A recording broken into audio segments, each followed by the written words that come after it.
Hey everybody, it's Chad with Nobody Else's Auto. 7 o'clock Sunday evening, time for some live chat. Looks like Charles is on and ready to go. Jim's here. Matt's with us. Looks like we are connecting on Facebook as well. As always, I am live on two formats, both Facebook and YouTube, as you see me glancing back and forth, keeping track of comments on both formats. Alan from Arizona's Kevin L's on with us.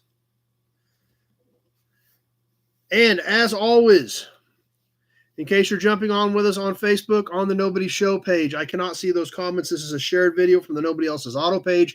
If you're on Facebook and you want to comment, participate in the auctions, you will need to be on the Nobody Else's Auto Facebook page or the Nobody Show YouTube channel, as I cannot see the comments on the Nobody Show Facebook page.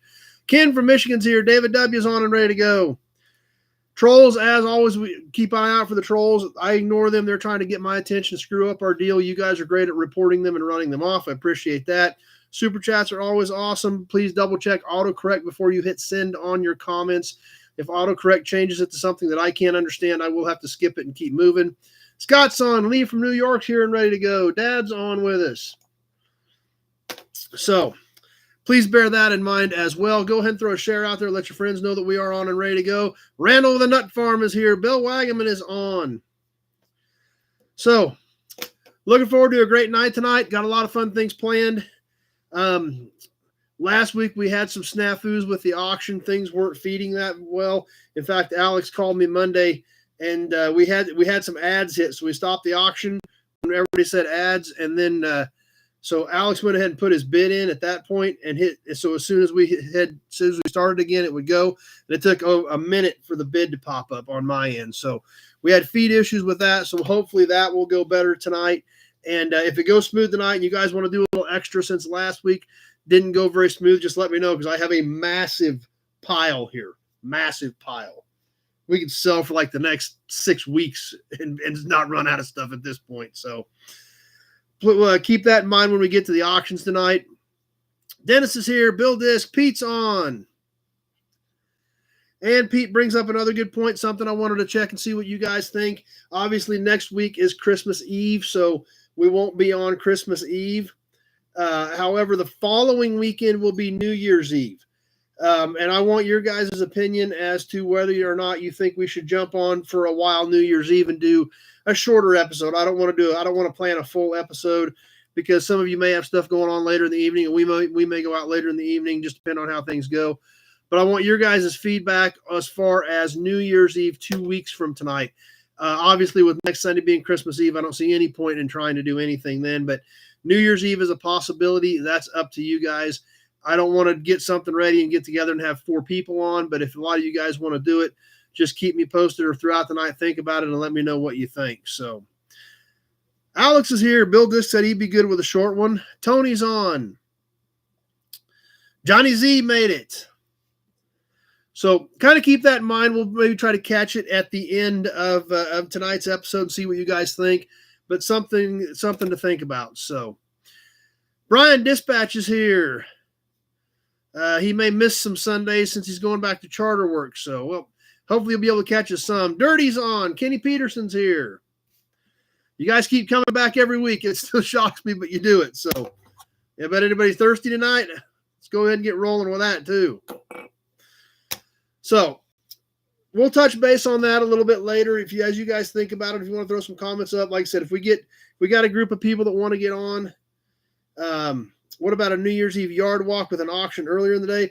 Actually, Alex had suggested that as well, about doing a New Year's Day, he said New Year's Day yard walk. So we can kind of kick that around too. Matt says that he'd do New Year's Eve. So yeah, we'll probably try to do a yard walk New Year's Day anyway, if the weather's decent, see how things go, see how things shake out.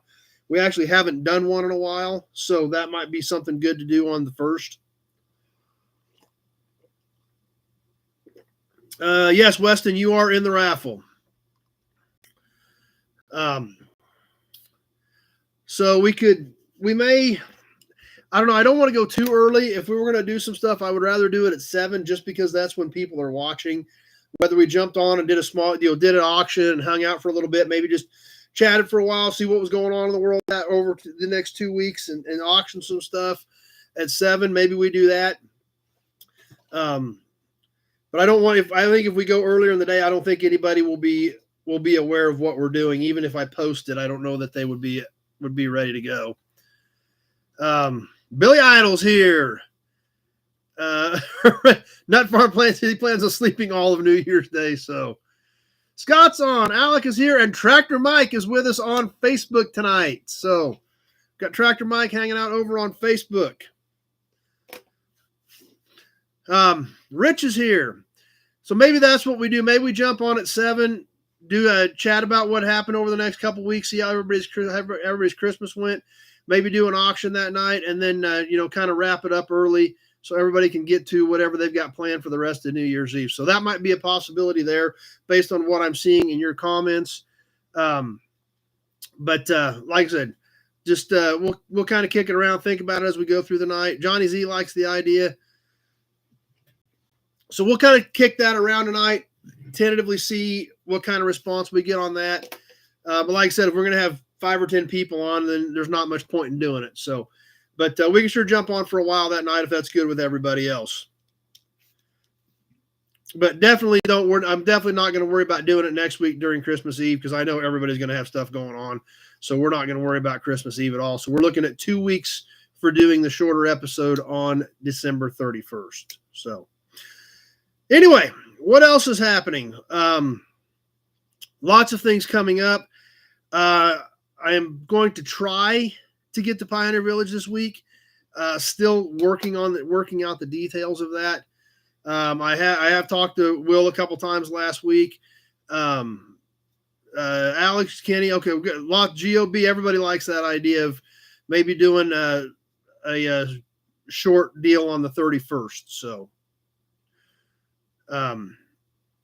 we'll kind of see how things shake out, but so far a pretty good positive response to that. So working on getting to Pioneer Village this week. If I don't, I've got to get up there sometime here in the next few weeks. There's a lot of things going on. I've talked to Will. We've kind of roughed out some time Tuesday and Wednesday. If I can get some things in order tomorrow on my end. I don't need Will for a lot of stuff, but I would like him to be there so I have access to some of their archives that he's told me I can use to do some videos and things like that. In the year with 192, says Jim. Okay.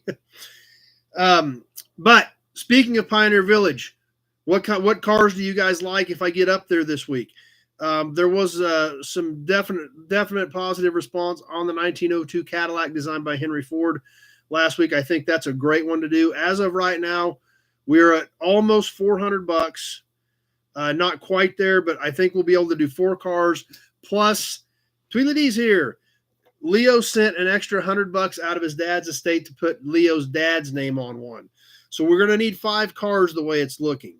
Still looking for your guys' feedback on that. I hope you guys had some time to look at some of the other Pioneer Village videos to come up with some ideas. Hobbins Hot Rods, Drew's on with us tonight.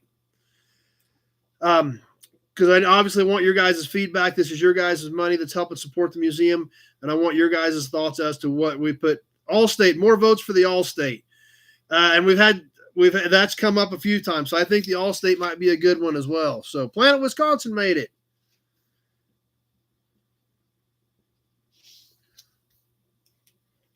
But I think the Allstate's another good idea. The Cadillac, that was another one I thought about, Matt. The Cadillac pickup.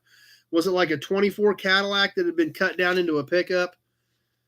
Something like that. Because that was another one that had crossed my mind as well. So thanks for bringing that one up, Matt. So like I said, I will try to post something if I do go up there. If I do go, then we won't do Toy Tuesday, obviously, if I'm out of town. Like I said, this is all still up in the air. I think it's going to work, but I don't have anything. I've still got some stuff I got to sort out tomorrow to make sure, see if I can make it all work. But please keep that in mind. If you get a minute, flip through some of the Pioneer Village videos on the Pioneer Village playlist on the channel on YouTube, and love to have some more of your guys' feedback on that stuff before we get up there. So what else is happening of interest in the old car world? The Ferrari movie comes out next week. Looking forward to seeing that. Obviously, as a lot of you guys know, I am a Ferrari fan. I do kind of miss that car that I had. it was pretty cool. I never drove it much, but I always thought it was pretty cool. So always have kind of been a Ferrari fan and looking forward to seeing that movie as well. So I believe that comes out on Christmas Day. So that'll be coming out next week. Something else I saw interesting that against Ford. I don't know what the premise of this one is. This sounds more like about Enzo's story, is what it sounds like, more so than about Ford versus Ferrari. Nate's on with us. So I'm curious as to what that movie's going to entail. So, but definitely want to check it out.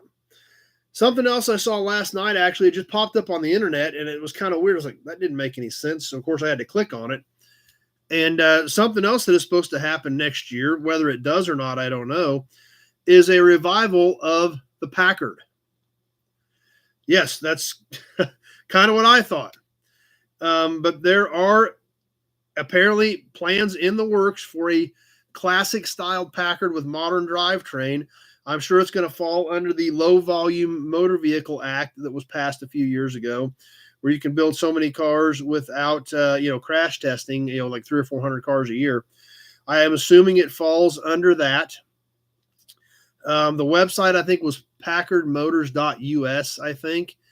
They actually make watches and like high-end watches that are still branded Packard. And their plans are, at this point, it said hopefully by like 2025 to have the first car built of a classically styled Packard with modern drivetrain. Now, it did not give a lot of details as to what their plans were.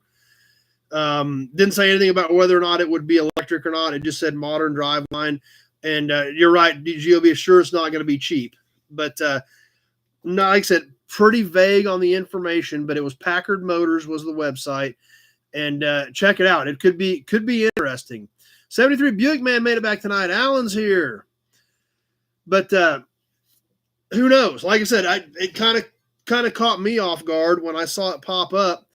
But apparently it's a company in Ohio, and they have the Packard brand, and they make Packard branded watches. Alex says the name's owned by the club. That's kind of shocking because they're making the watches they're making have the Packard logo on them, unless they're licensing it from the club. So if the Packard club does own it, as Alex says, then they must be licensing the name from the club.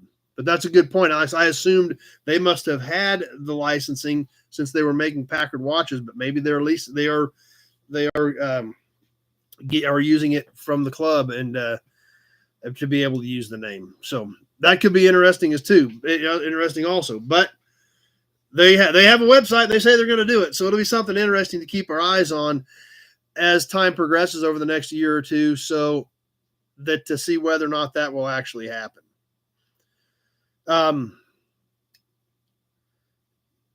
It didn't say anything about Packard Electric. It was Packard timepieces for the Packard watches, and now they want to make the Packard car. So we'll see. Remains to be seen. Cook's on with us. Haven't talked to Mike in a while. Glad you're on with us tonight. But yeah, it is interesting. I don't know for sure, like I said, how it's going to happen, what's going to happen. The details were pretty thin on the website, but they said they are committed, and it's moving, and the plans are moving forward. So for whatever that's worth. Something else that is going to be a lot different in the coming year than what any of us have ever been used to. I got my new Hot Rod magazine. I know some of you probably still subscribe to Hot Rod. And they are changing the format of Hot Rod magazine. I don't know how many of you heard about this. They are not going to have 12 issues of Hot Rod magazine anymore. Alan's here.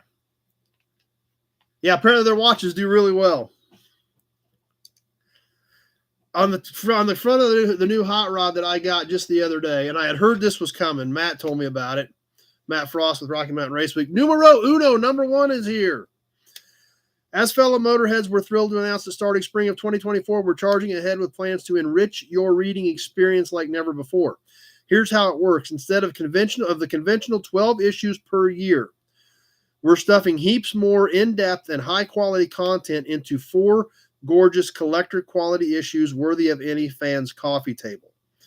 So apparently they are going quarterly to a bigger, thicker magazine 4 times a year instead of 12. Now, all I can assume is they are following basically what some other publications have already started to do. SICK, I don't know. I don't know if any of you guys have heard of SICK. Tom Bailey's magazine for drag and drives. That's what they've always done. This is summer of 2023 SICK. And this is what they do quarterly for SICK. And this is, you can see how thick it is. And Mecum has started doing this as well. Mecum used to do a monthly magazine. Mecum is doing a big, thick book like this a handful of times throughout the year as well. The SICK magazine is actually 2 separate issues. This one particular one is issue 17 on one side. And when you open up the magazine from this side, that's what you've got. Now, if you go to the back, it's upside down. Because when you flip it over, then you've got issue 18. So I assume this is something similar to what Hot Rod has planned. I'm not sure. But they say quarterly and a big, thick book full of stuff, which is kind of what SICK has been since it came out a few years ago. Now, the problem with this, as far as I'm concerned, obviously, if I wasn't involved with Rocky Mountain Race Week, I wouldn't get this because this thing is $33 a quarter. Every one of these is $33. So now on the Hot Rod, it says if you, under their new format, you get to, the way I read this is you also get a free year of Motor Trend Plus with it. But I don't know what, it says the Motor Trend Plus is a $54.99 value, but it doesn't say exactly how much the magazine subscription is going to cost from here on out. So, but yeah, this is $33 an issue. So I don't know if Hot Rod is going to go to some really high dollar price. Like I said, if I wasn't involved with Rocky Mountain Race Week every year and that this, so that we were involved with part of this stuff that was in here, I wouldn't obviously subscribe to this, but that's what it costs. So I don't know if Hot Rod is going to be, because it's a much bigger following and a much larger subscription base, if they're going to be able to get the price down or what they're going to do. I don't know. I'm not really sure. All I know is these are $33 a whack. They're going to a similar type format. So, and I assume at this point, Bill, that current subscriptions will be grandfathered, I guess. I don't know. It doesn't really say. But that's all it says on the front of the issue. It has a sticky page on the front of the actual issue that has all this information in it. Pieces of Stick with Old Cars Weekly. Yeah, I don't blame you. So anyway, that's going to be definitely different and interesting. I mean, everybody that's gotten Hot Rod has been used to getting 12 issues a year for literally decades. But it's definitely going to be different from here on out. And I assume it's going to be something similar to this. I just hope it isn't similar in price to this. But there again, this is a smaller market and it's not as big of a footprint and it is more of a specialty type piece. So maybe based on the size of Hot Rod subscription base, maybe it'll be able to keep the price a little bit better. And that's another good point, Frank. The print business in general is broken. They're trying all kinds of things to survive, and that could be, But like I said, I just hope it isn't as much as this is for what it costs. Now, these are good. I mean, there is a ton of great pictures and stuff in here. I mean, it's a quality deal, but it's expensive. So that remains to be seen as to how that's all going to work out. But definitely different and definitely something that we haven't seen before that is probably going to become the new norm. So Nate, I'll stay cheap. Motor Trend Plus started out cheap and then just kept raising the price without notice. Oh, that's interesting.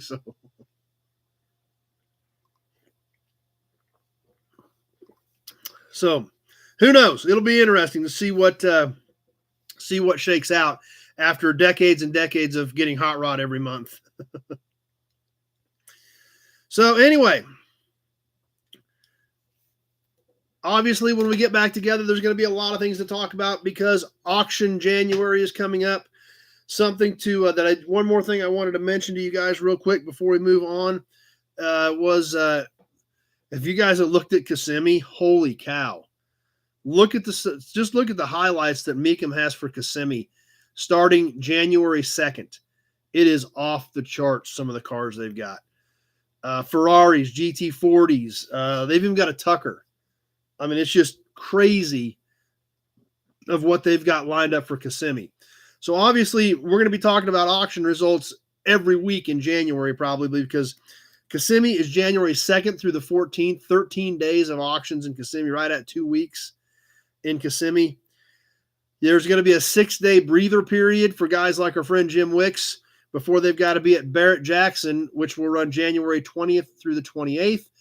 And that last weekend is when Mecum will haul butt to Vegas for their motorcycle auction at the end of January. So January is going to be auction action all over the place. But man, the other night I was just flipping through some of the stuff that just out of curiosity of what some of the highlights were going to be for Kissimmee, and it's off the charts. So you might start looking at some of that stuff. It's going to be interesting. It's going to be an interesting January. The market obviously ended the year on an extremely high note with Kansas City. I figured Kansas City was going to be weak because of what we had seen with auctions in the last half of this year, and it was off the charts. I've been working on the article for Old Cars Weekly, pulled Mecum's results. Second strongest Kansas City Mecum's had in 30 years, 16 million in sales, 74% sell-through. So they ended the year extremely strong, and January could be very interesting. So might want to start looking at that now because we're going to have a lot of cool things to talk about almost every weekend throughout January with all the auction action happening between Mecum, Kissimmee, and Barrett-Jackson, Scottsdale. So anyway, what else happened this week? New inventory. I picked up another Impala, 65 Impala 4-door hardtop. That's true, Mike. Good point, Tractor Mike. Car sales were up, beer sales were down because Tractor Mike did not buy near as much beer this year at Mecum, Kansas City as he normally does. So they actually probably did notice a dip in beer sales thanks to Tractor Mike. But picked up a 65 Impala 4-door hardtop this week.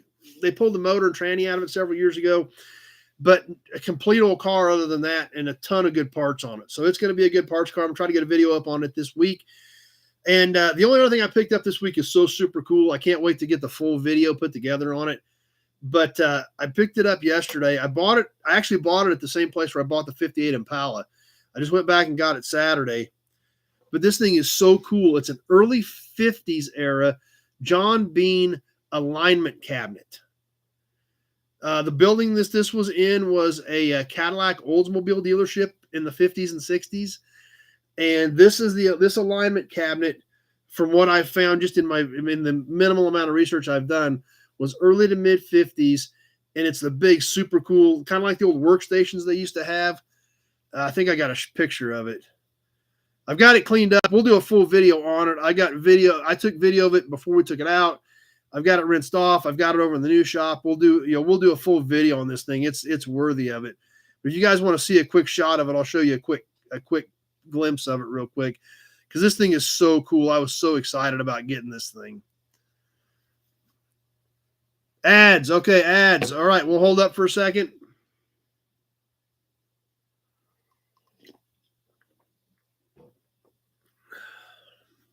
Let me know when we're all clear. Looks like we are coming back. Perfect. Thanks, guys. I appreciate you being quick on that, on the ads, when the ads pop up, since that is out of our control. I'm glad you guys hit it quick so I know when to back up and not miss anybody on anything. So, but this cabinet I bought is so cool. This was a pit alignment rack, literally a pit where you had to go downstairs into the pit and the car drove out on ramps, put the pods on the wheels. And here's the cabinet that went with it. So I was pretty excited about this thing. So I've got it here. I got it rinsed off. It needs some polishing. It's not perfect. It's original. It's painted. So it's got some chips and some scuffs and some scratches. But man, it's cool. I love the looks of it. I'm pretty excited about it. So was definitely excited to get that. I got to get it cleaned up and spend a little more time with it. But man, I was excited about it. There's what's on the door of it. On each door, it's got that badge.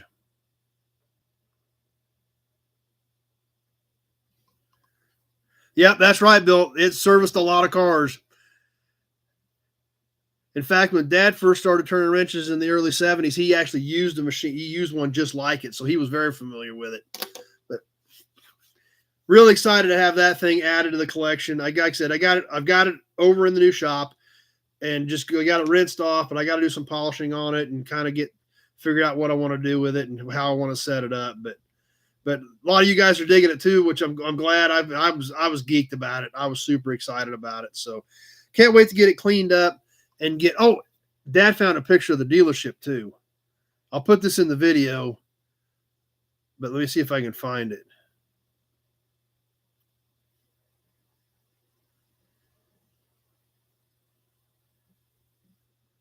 There's the dealership in 1961 that it came out of.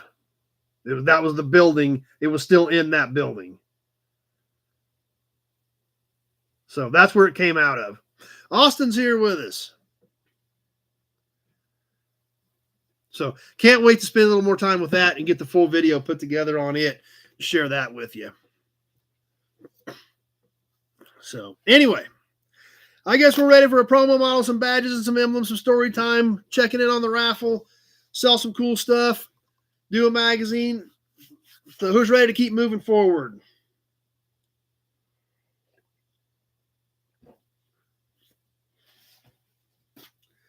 Promo model time. Hobbins is ready to go. Let's get moving, he says. All right.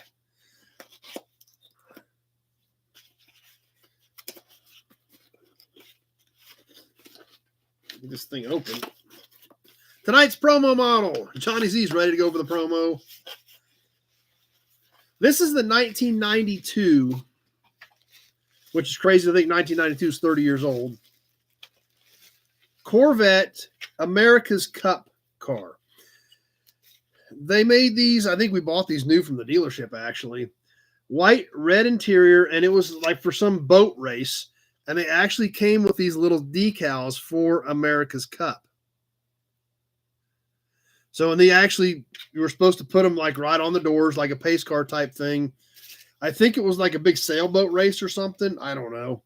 Place decal above molding on right and left doors. So, yep, that's what it said right there, where to place these decals to make this look like an actual pace car for the boat race. This one, and it was kind of weird, it did not say the year on the tag like most of them did, which you probably can't tell being all white. But here on the license plate, it did not have the year cast into it. It just said the America's Cup thing. So, obviously, this one's brand new. Still in the paper, still in the box, still with the decal. So, condition is excellent.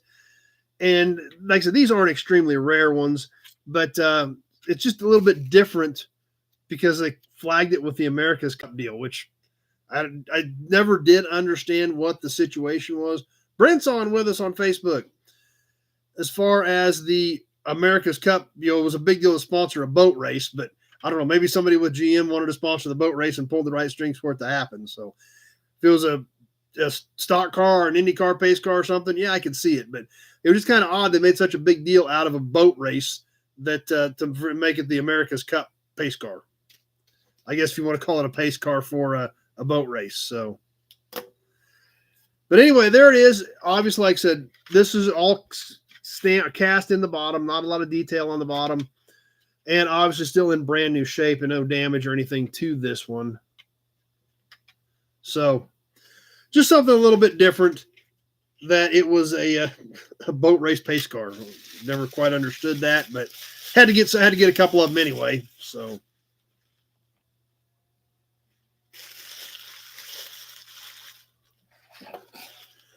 Let's go ahead and put this one away. Sailboat race. Okay, yeah, I knew it was some sort of boat race. Sailboat race. Thanks, Planet Wisconsin. Number one, I'm burning bacon, grilled cheeses, and boiling over hot chocolate. Okay. I don't know. Bacon grilled cheese actually kind of sounds pretty tasty, number one. That's kind of like a really good idea, actually. Well, that's true. They could have carried the Bikini Girls. Maybe that was a good plan. Maybe that's why they did it. The country that wins gets to have their name on it. Okay, this was in 92. And then they actually even branded the box America's Cup Corvette. Or the America Corvette convertible. So that's what we had for a promo tonight. How about an Auburn badge? As we get ready to move into badges and emblems, we'll give you a couple of these in case you're getting thirsty. And moving forward to badges and emblems, got a couple of really killer ones tonight. In fact, I'm going to read you a little bit of story about the first one. We're going to go back 100 years to the window of 1923 to 1926. And actually, I'm going to show you the badge, and then I want to see if anybody knows who it is or what car it is just by looking at it real quick. Then we're going to get into the story. Neil's on with us. Who knows what this one is?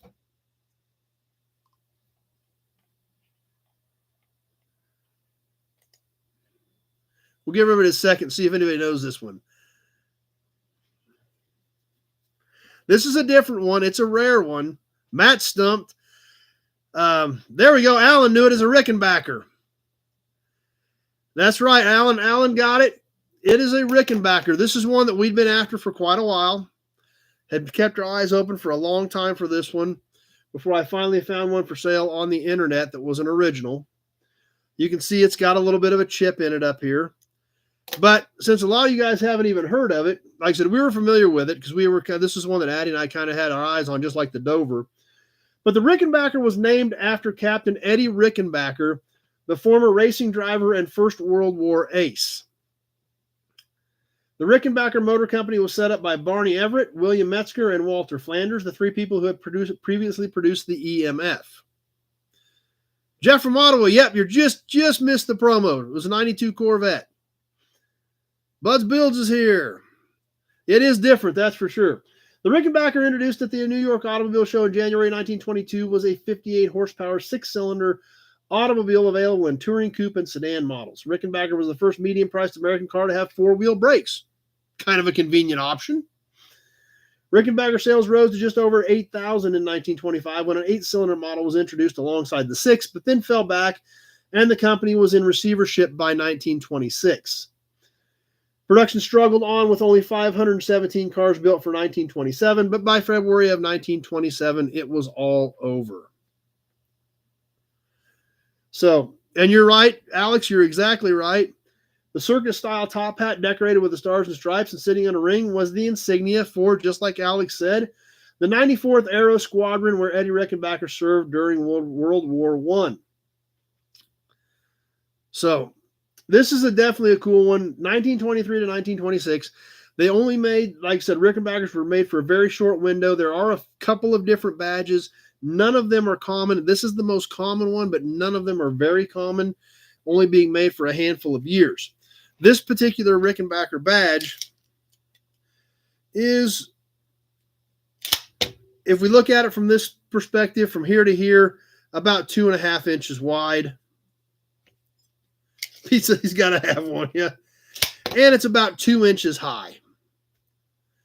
This was pressed on the back. It had this button on the back that pressed it to the grill shell. This one is really in pretty decent shape. It has some whammo here where it's missing part of the blue out of the top hat where it's chipped. But this is one that we were definitely excited to add to the collection, and definitely one you don't see very often. I don't know that there are any of these in Pioneer Village. I don't remember seeing one. But a lot of you guys have never heard of this one. That information came from American Auto Emblems, the website American Auto Emblems, which I reference on a lot of these. We talk about it quite a bit. And there's a ton of information on there. but it can also be addictive when you start seeing all these cool badges that you don't have in your collection. So, but glad you guys like this one, and glad you guys think it was definitely something different, and we're as excited about it as we were. So, definitely a different one. Now, obviously, we're going to move up to post-war. In fact, we're going to move up about 50 years for the next badge that we're going to check out.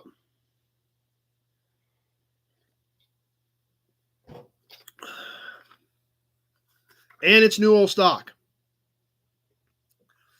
Jim, I found out on the web the Detroit Oldsmobile plant burnt in 1905 and they returned to Lansing.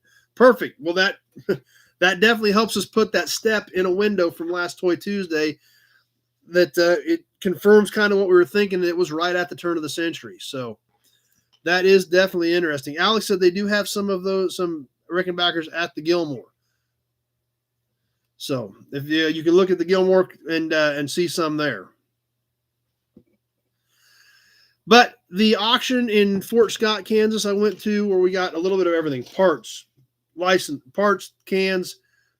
I actually didn't buy any tags. They had tags. I don't think I bought any tags there, but spark plugs, toys. I bought a little bit of everything except license plates, I don't think. But I've got a couple boxes of new old stock emblems. So we're going to move up about 50 years into the early 70s. And I know 73 Buick Man is going to recognize this one instantly. Some of you others may or may not, because this is a little bit different one that you don't see very often. Obviously still in the GM box. Check this one out. This one's definitely a little bit different too. Who knows what this one is besides 73 Buick Man? I already know he knows what it is, but curious as to how many people recognize this symbol, because it's not one you see very often either. It is new old stock. It is round. It is flat. It is a stud mount. It is chrome plated pot metal. And it is 2 inches in diameter. Pete stumped on this one too. Hey, maybe that's I'm doing a good job. But that's the whole purpose. That's why we're on here. We're on here to learn. There we go. Jeff got it. The Centurion, the Buick Centurion, made in the early 70s. This was, I believe, from what I found, is a hubcap ornament. It was bolted to the hubcap. It is actual pot metal with a stud and was bolted to the hubcap for the cars that had a regular flat cap. So it's a cool one as well. Obviously, been a fan of Buicks a long time. I've obviously been familiar with Centurions for a long time. So it was cool. It was cool to find this one in that box of new old stock badges and emblems that I got. In fact, I think I got 2 boxes that had new emblems in it at that auction. So there again, something a little bit different. But hey, that's the purpose. We're all on here to learn. We're all on here to see different things, learn different things. And all of your guys' input is what helps all of us learn, which is what's great. That's why it's all the chat. Everybody's knowledge helps everybody, and we all learn more. Alex says exceptional emblems tonight. Wow, that's great. Exceptional emblems. I'm excited about that. I'm glad you guys liked them. They were different. Even stumped a few of you, which is fun. And except now I got to come up with better stuff for 2 weeks from now. Well, maybe if we do a short episode, I got 3 weeks to come up with something cooler. So, but there we are, 1923 to 1926 Rickenbacker and the 71 to 73 Buick Centurion.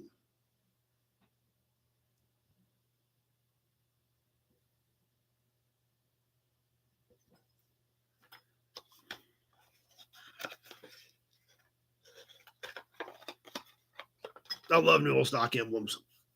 Love emblems in general, so new ones are super cool. Speaking of learning, when is the next school visit? And could you find some Chrysler friends to talk about the Neon development and why no second gen coupe? Boy, I wouldn't even know where to start on that one. I quit the company too long ago. It was over 20 years ago that I quit the company. So don't have an answer for that.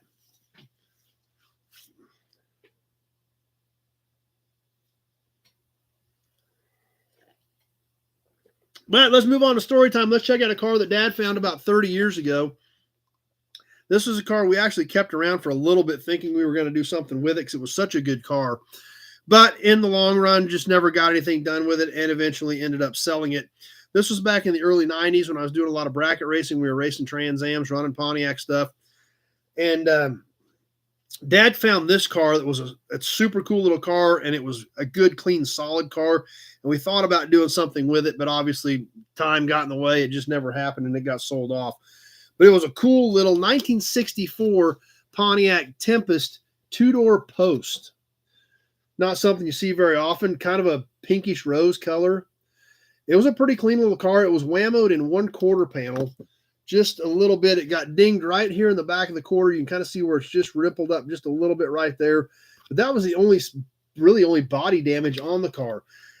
At the time, you could still find some of this stuff. In today's world, stumbling across something like this would be almost unheard of. But it's, like I said, we thought about doing something with it because we were racing Pontiacs at that point. Thought this would make a cool little street strip type car.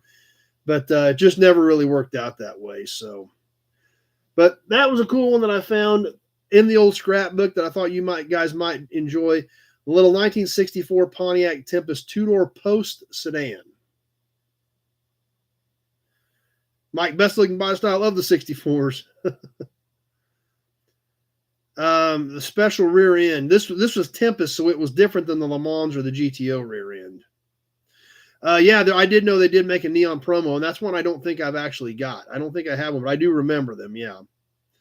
So something different out of the scrapbook. We'll do some more digging in some more scrapbooks, and we'll find some more cool stuff as we're coming. But you guys like seeing one from days gone by? This was about 30 years ago on this little 64 Tempest two-door post sedan.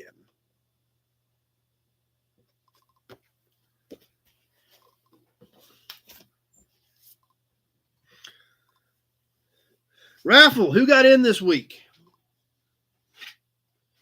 Let's grab the big Buick oil can and find out.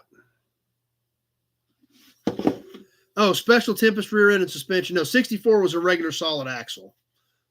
64 was a normal transmission behind the motor, standard differential, not the transaxle that the 61, 62, 63 had. So no, 64 Tempest was a normal configuration that we expected to see in cars of that era.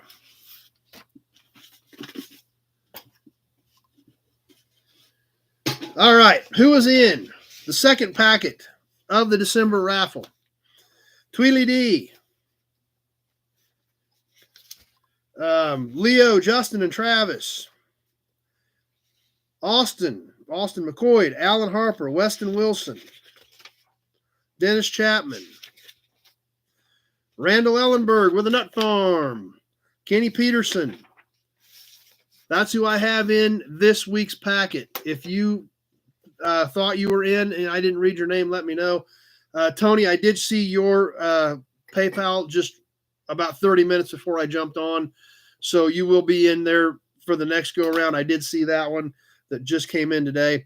But as far as what's in there now that was here last night when I did all this, Tweedledee, Leo, Justin, Travis, Austin McCoy, Alan Harper, Weston Wilson, Dennis Chapman, and Randall Ellenberg, and Kenny Peterson. So the most participated raffle, I'd have to go through the records. I know the artwork that Randy did for us last year was a good one.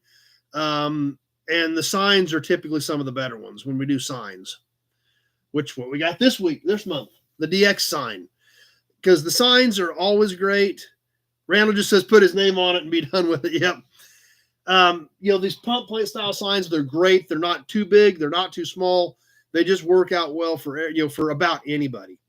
Now, I thought since it's the end of the year, we ought to do something a little more fun for the raffle. Now, we're not going to draw for this until in January because of the way things fell. So January 7th, since we've got, we'll do we didn't even know if we were going to do anything New Year's Eve. So we'll wait until January 7th to draw for this, since we've got kind of a wonky schedule with the holidays.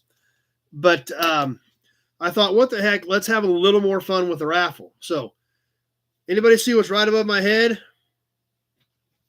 2 plates, 2 cans. So I thought, what the heck, let's draw a few extras and a few extra names. So we're going to pull 5. We'll have an extra week to get in, and we're going to pull 5 names that night. The first one, obviously, I'm sure we'll take the DX sign. And then 4 more, 2 cans, 2 plates, for as they come out, you get your choices. So we're going to pull 5 names on that night for prizes. So we'll make it a little more fun. So what the heck? It's the end of the year. You guys have been great this year about participating in the raffles. So I thought, what the heck? Let's throw a few more pieces in there. Get us a few more winners. You can only win once that night, just like any other time. But I thought we'd add a little more to it, spice it up a little bit. This is a 1986 plate. It's got the Kansas sunflower in the corner. It's in pretty good shape. Kind of crazy to think 86 is 37 years ago. Yeah, because the direct connection sign isn't going anywhere. That's why I made sure to specify 2 plates, 2 cans. So that plate there. This one is a little bit rougher, but it's kind of cool. It's a 75 truck farm. The truck is stamped in. The farm is a sticker. 1975 truck farm plate with 77 and 79 stickers. Yeah, I have seen that about the new Kansas plates, Mike. The only thing I didn't like about it was it looked real close to New York. Other than that, I don't really care. It doesn't really matter to me. I mean, we're going to get what we get. There ain't nothing we can do about it, So, of course, I've seen they've opened it up for voting and things like that. But, yeah, I thought it was a lot of hubbub that I wasn't that worried about. But I know a lot of people got all bent out of shape about it. So, and 2 cans. These are both new. They're both full, so I will have to drain them. One of the Finas, we've sold a couple of these on here. I've got a couple more, so we're going to give one of those away, as well as a metal Quaker State. You can see the seam on it. It is new, has not been punched. I'll drain it at the bottom because these are full. These are both new old stock. So there's a few dingies and dents, but 2 nice cans that are going to be in the raffle as well. Hold on. I got to kill some ads here. Okay, I think I got those killed. Yeah, Tractor Mike doesn't like the new plates. Yeah, he did make that point clear too. Randall just wants to win Heather. Yeah, we can't get rid of Heather. We'd all be lost without her.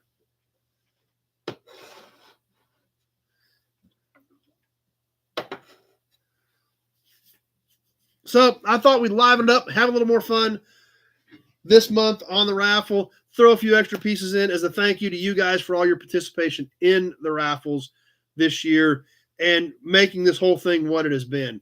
Why drain them? 2 reasons.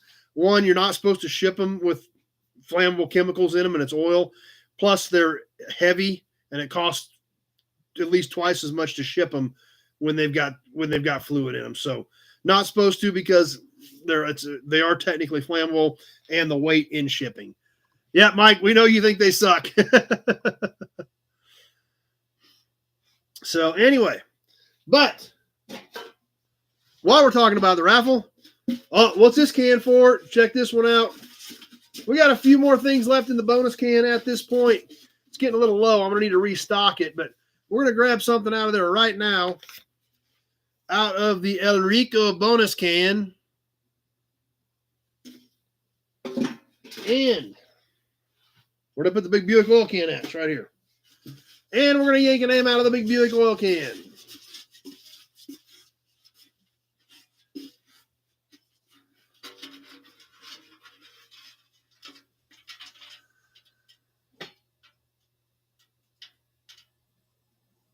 All right, what do we got? What do we got? Alan Harper. Blue is on with us. Alan Harper, let's see what we got here.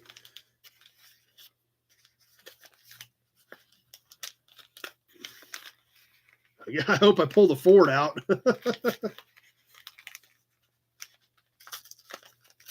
Oh, it is a Ford. Okay, good. So we're going to pull a Chevy out or something for Alan. See, it's a Ford Hot Wheel in there.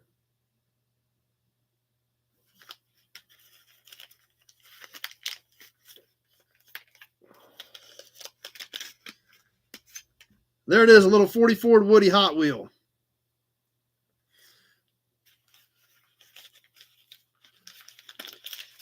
All right, let's tuck that back in there. Grab a Sharpie.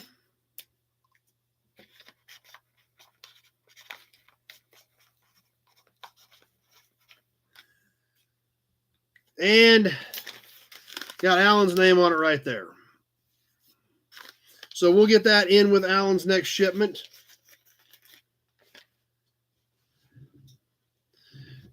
Now, Blue, you get in here. It's $1 a chance. Every dollar you send me, you get in the big Buick oil can. One time for every $1. $5 are in there 5 times, $10, 10 times, etc. for the big drawing at the end of the month for the DX sign, as well as that stuff there. Now, obviously, if we do another one tonight, Alan is out. But as we do every month, this does not hurt Alan for the big drawing at the end of the month. Right back into the big Buick oil can, ready to go for the big DX sign drawing in a few weeks. So,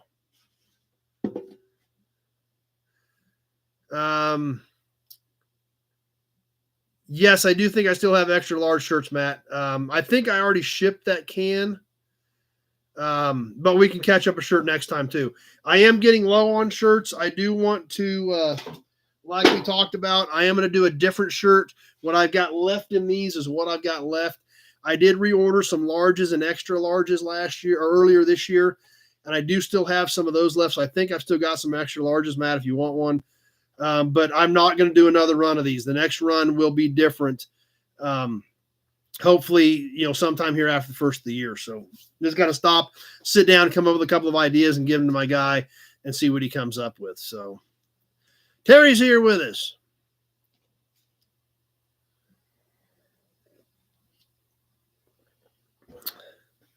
But I think I got that ship, Matt. I don't remember, but I think I did.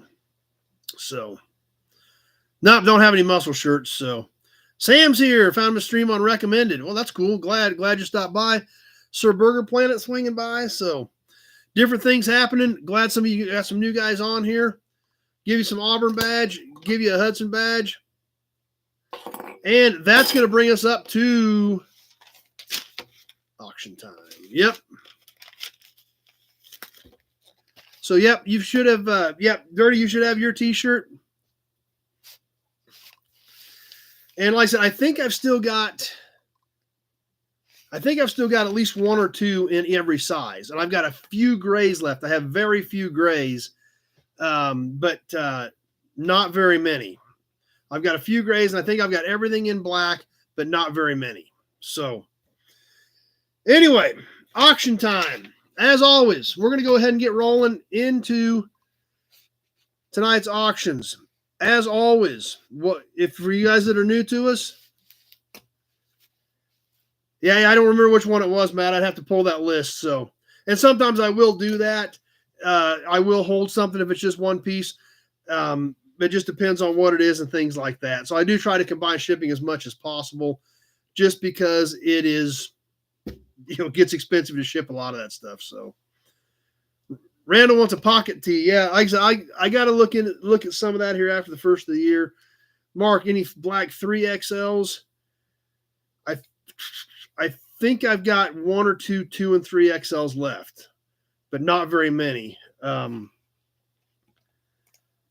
So I think I've got a few of those left. I think I've got a couple of everything left, but some of them it's down to the last couple. So anyway, as always, we're going to dig into some of the auction stuff here. I'll hold up a piece. We'll look at it. We'll check it out. We'll talk about the piece. We'll talk about that car. We may give you some dimensions on it. We'll talk about any damage the piece may or may not have. As we're describing it, as we're talking about it, if you are interested in it, go ahead and throw a bid out there so that I know that I've got some interest in the piece.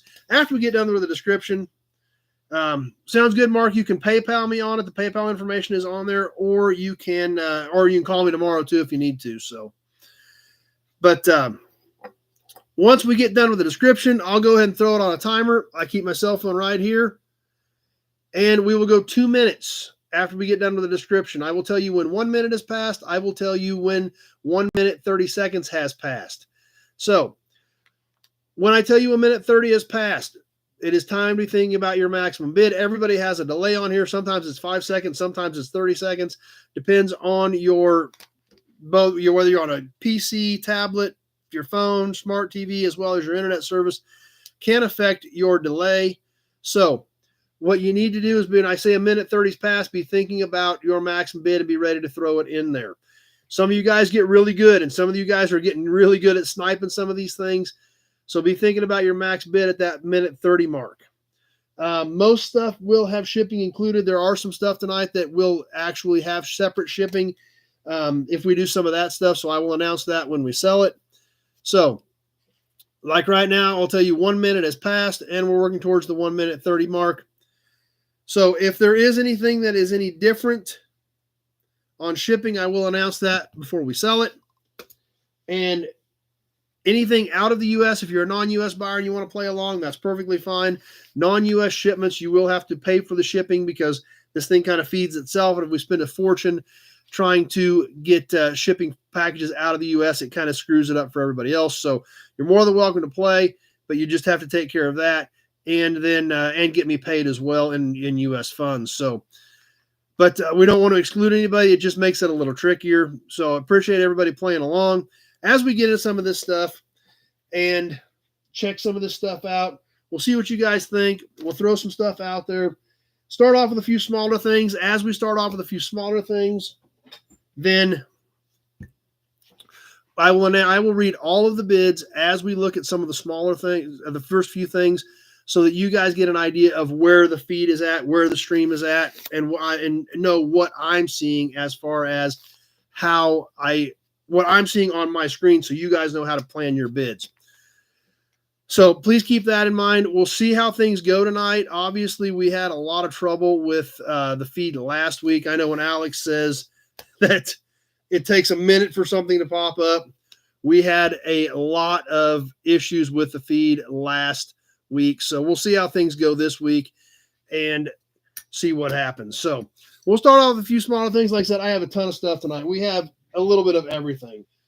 Grease caps, emblems, oil cans, license plates, toys. This is probably the biggest pile it's probably the biggest pile I've ever had in here. So we'll see what happens. And if it goes smooth tonight and everything works and the timing is working and we're not getting bids hung up where after we close the 2 minute mark that we have 7 more bids come in that were hung up in the system, and you guys want to do a few more, then just let me know and we'll go ahead and go through some extra because we've got plenty of it here to do. Kind of make up for a little bit of stuff that we didn't get done last week and the fact that we're not going to do anything next week. So anyway, we'll go ahead and get started. We're going to do another one of these little standard jars. Dad had a few of these laying around, so he gave them to me. The standard Motor Products jars that we filled up with some other cool stuff. So these jars has the standard Motor Products cap. It has standard Motor Products cast into the glass. This does still have the original label on it. And I've stuffed this one full of matchbooks. There's a few car ones in there. There's some other stuff in there. There's one from, what's this one? Sturgis, Carl's Confectionery in Sturgis. So there's, I don't know, whatever's in there. Just kind of a menagerie of matchbooks in the standard jar. To kick tonight's auction off with, these jars are about 4 inches tall. And this one's in good shape, looks nice. So the standard jar with matchbooks.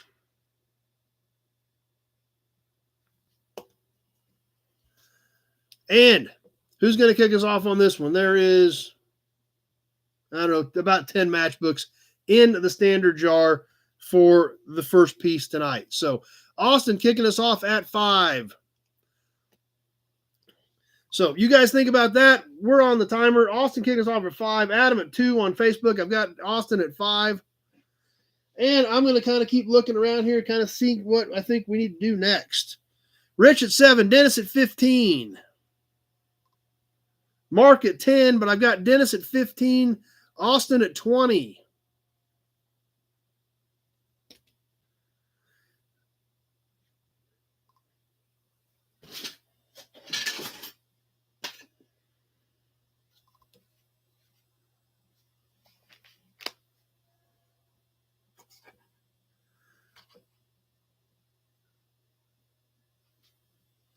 Dennis at 25.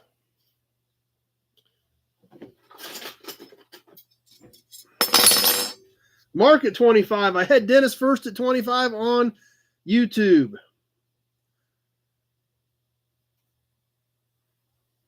One minute has passed. Oh, Adam said it was supposed to have been 20. That makes a little more sense, Adam. Okay. I've got Dennis at 25. We've hit the 1 minute mark. Mark came in at 25 just after Dennis's, but I had Dennis first, so.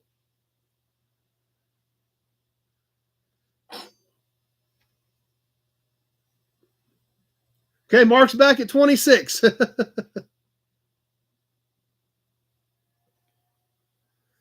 And there's the minute 30 mark.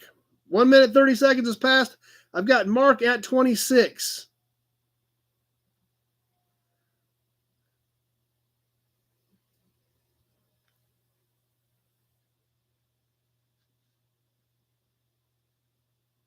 We're coming down to the wire. Matt at 27. Just about ready to wrap this one up. Matt at 27.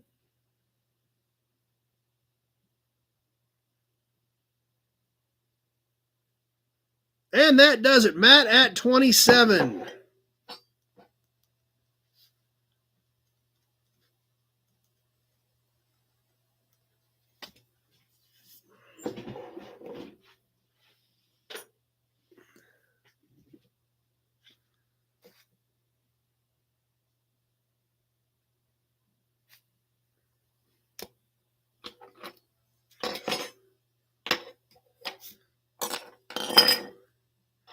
All right.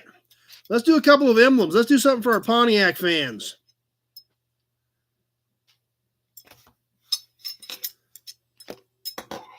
A small badge bundle for our Pontiac fans, starting off with a 326.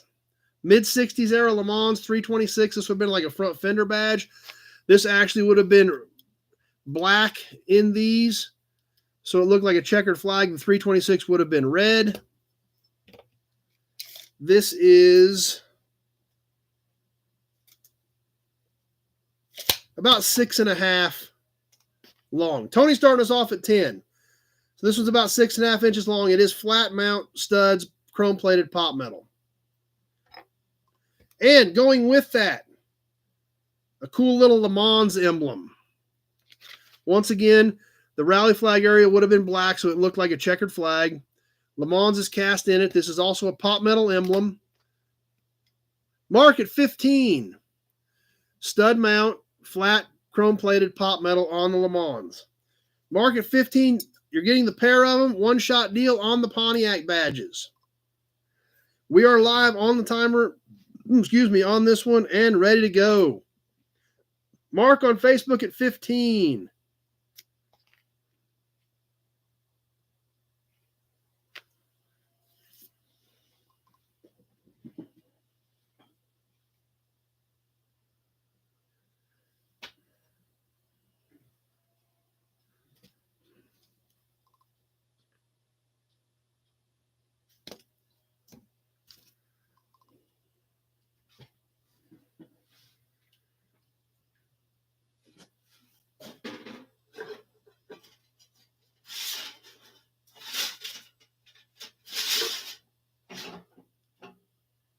Coming up on the 1 minute mark.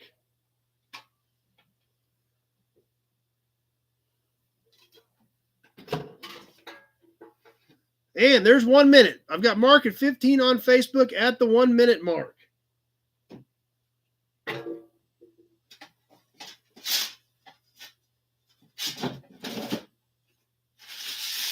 Tony at 20.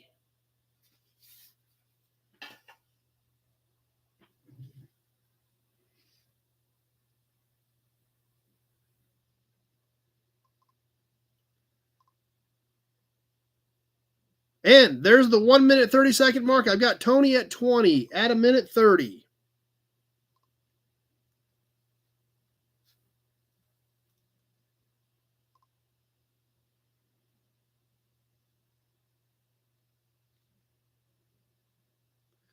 Just about ready to wrap this one up. I've got Tony at 20. Few seconds left. Mark at 21. And that does it. Market 21 on Facebook.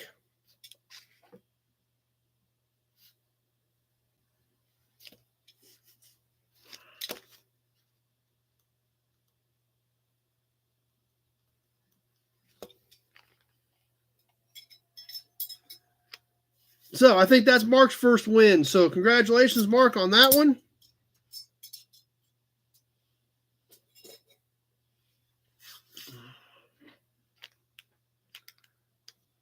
And let's keep boogieing.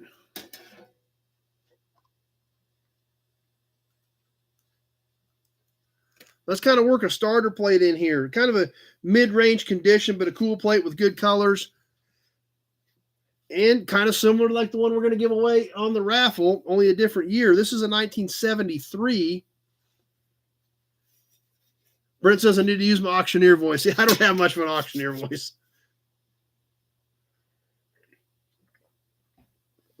This 1973 Kansas truck plate.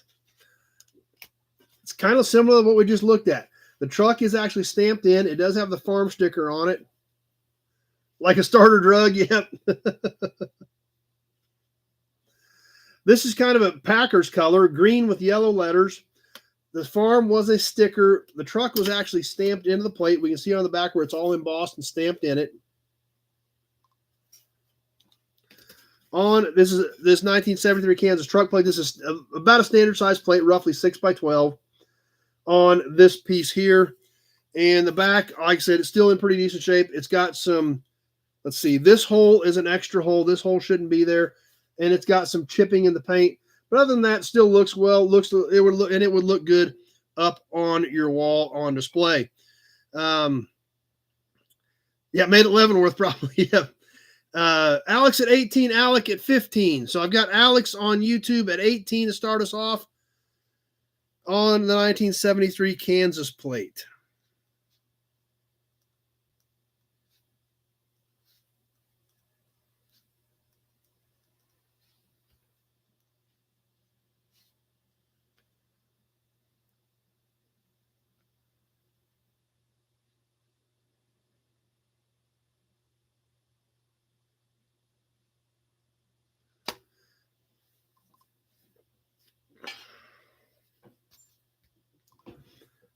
Matt's loving his early plates. Yeah. Yep. Those were cool pieces.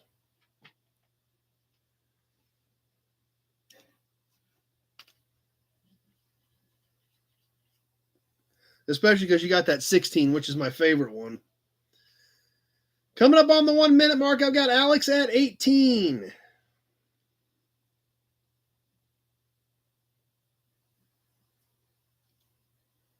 One minute has passed. Alex at 18 at the 1 minute mark.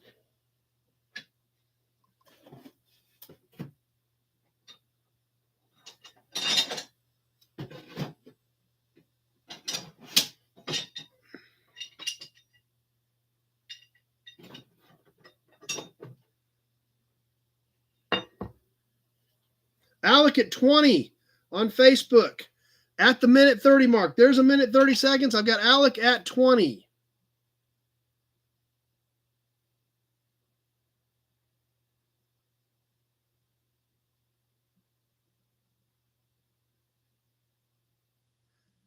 Coming out of the wire, Alex at 25 on Facebook, on YouTube, excuse me. Alex Kalish at 25. Down to the last few seconds, I've got Alex at 25.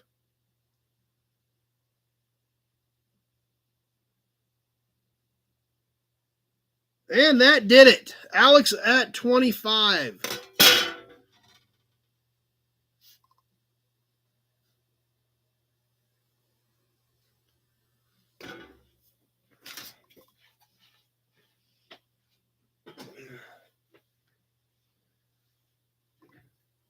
All right, we're going to do something kind of different here.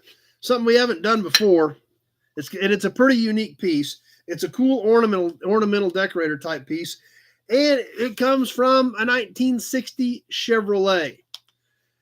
What we're going to do next, this is kind of cool. I don't know if you're going to call it a bird, a spear, a rocket. You can call it whatever you want. But it is basically the bird off of the rear, like the rear door or the rear quarter panel. of a 1960 Chevy Bel Air. I always thought these were kind of cool. It's different than the Impala.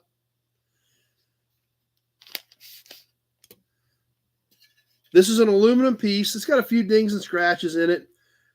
It's a little bit different. Like I said, it's cool. It's a Chevy piece. It's an original part. When it's off the car, it looks different than what it really is. So it's kind of just I found the car when I was stripping some stuff out. I was like, that's kind of cool. That's kind of different.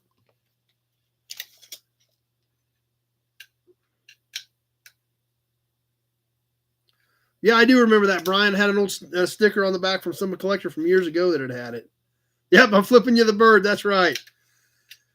It's 9 inches. The wingspan is 9 inches. Yep, cool looking jet, like Michael says. Good point there.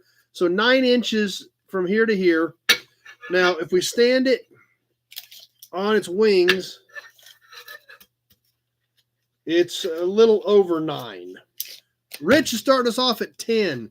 So it's a little bit over 9 on the height from here to here, and about a 9-inch wingspan. Weston at 15. So there it is. Let's get it rolling on the timer. I've got Weston at 15 on the 60. Oh, hold it. I got ads coming. Let's see if I can kill these. Okay, I think those I think I caught. Weston at 15, Mark at 15. I had Weston first on YouTube on the 60 Chevy Doorbird Doorjet. Mark at 16 on Facebook.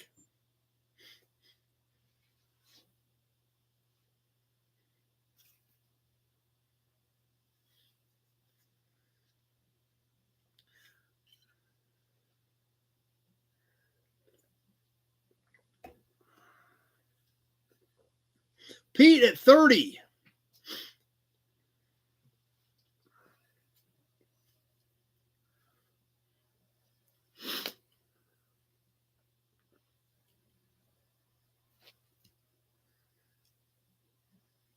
Cruz at 30. I had Pete at 30. 1 minute has passed. We are at the 1 minute mark. I've got Pete at 30. I had Pete first before Cruz on Facebook. So a little under a minute left to go. Pete at 30.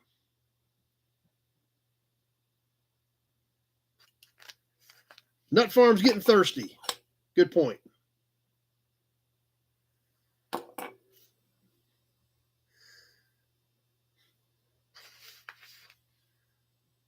And there's the minute 30 mark. 1 minute, 30 seconds has passed. 30 seconds left to go on the 60 Chevy Jet, Rocket, Bird, whatever you want to call it.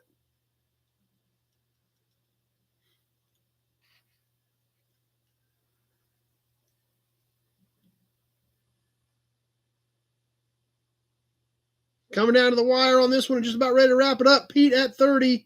Dirty says he feels a snipe. Mark at 31 on Facebook. Weston at 31. I had Mark first, and that does it. Mark at 31 on Facebook. Weston came back at 32, but it was too late.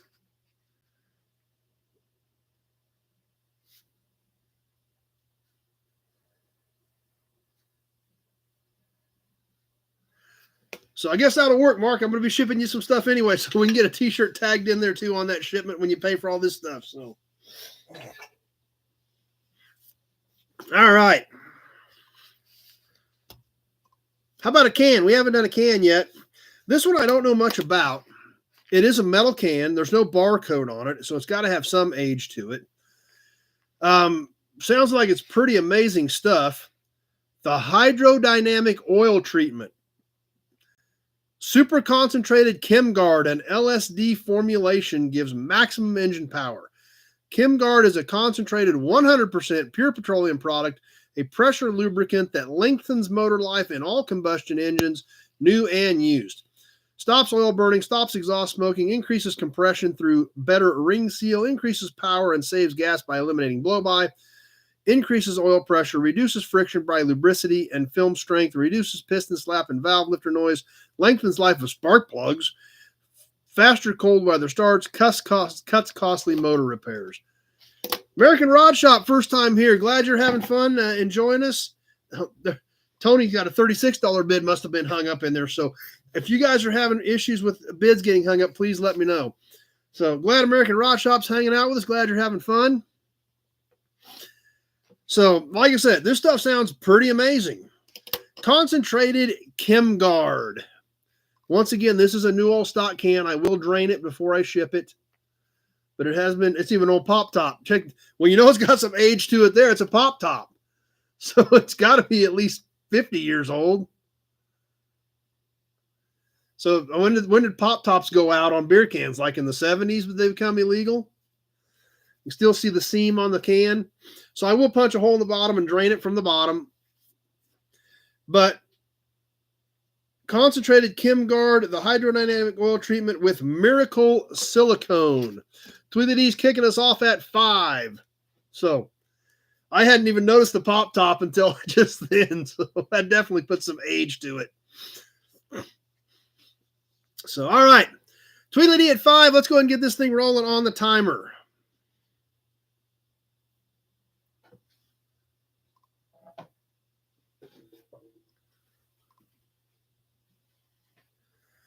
Yep, LSD. It says it right here on the back. LSD formulation. No, that's fine, Mark. There's nothing. If they're hung up, we don't know that. All we can go by is what I see. So you're good, Mark. I appreciate it. But it says right here on the back an LSD treatment. I don't know if you guys can see it or not, but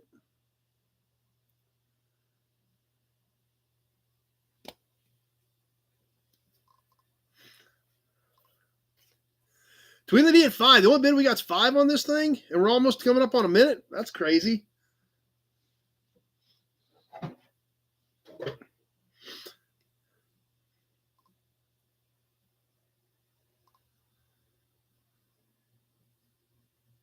Dennis at 10 as we hit the 1 minute mark.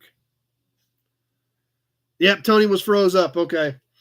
Yeah, and after we get done with this, we'll give you guys a second to go ahead and hit refresh in case we need to do that. Dennis at 10 on the ChemGuard can. This is a smaller can. I forgot to give you the dimensions on it. It's a cute size. 4 3/4 by 2 5/8. 4 3/4 by 2 5/8. Dennis at 10. There's the minute 30 mark. 1 minute 30 seconds has passed.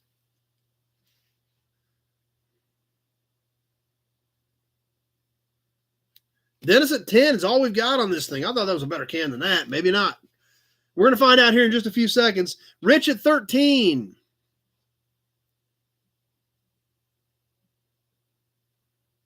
Tweety D at 15. Few seconds left. Anybody else going to slide in there? Tweety D at 15. David W at 17. I had David W at 17 at the 2 minute mark. Holy cow. That guy kind of crazy. Brent was at 16. I had David W at 17 at the 2 minute mark. So that one kind of got crazy right at the end. But David W at 17 is what I had at the 2 minute mark. So I don't know if you guys, if those were all late shots or if a bunch of that got hung up in there. So you guys tell me if those were all put in the last 10 or 15 seconds, then I understand that. But if those were all old bids that just got hung up, then then obviously we got to be conscious of that. We got to be conscientious of that and make sure we're not having too many feed issues tonight. So anyway, that's who I had. It all hit it at the right time. When I seen 200 and looked up, I saw it. David W at 17 is what I had. So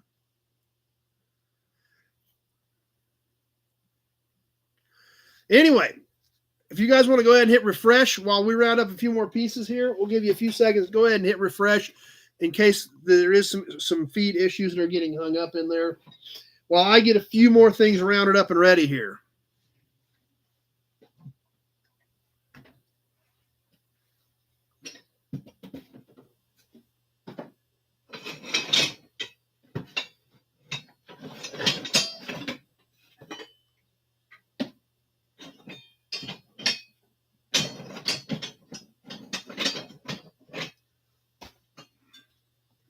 All right, so you guys are hitting refresh. Perfect. So I'll grab a few things here. We'll be ready to go. And hopefully not have too many issues. So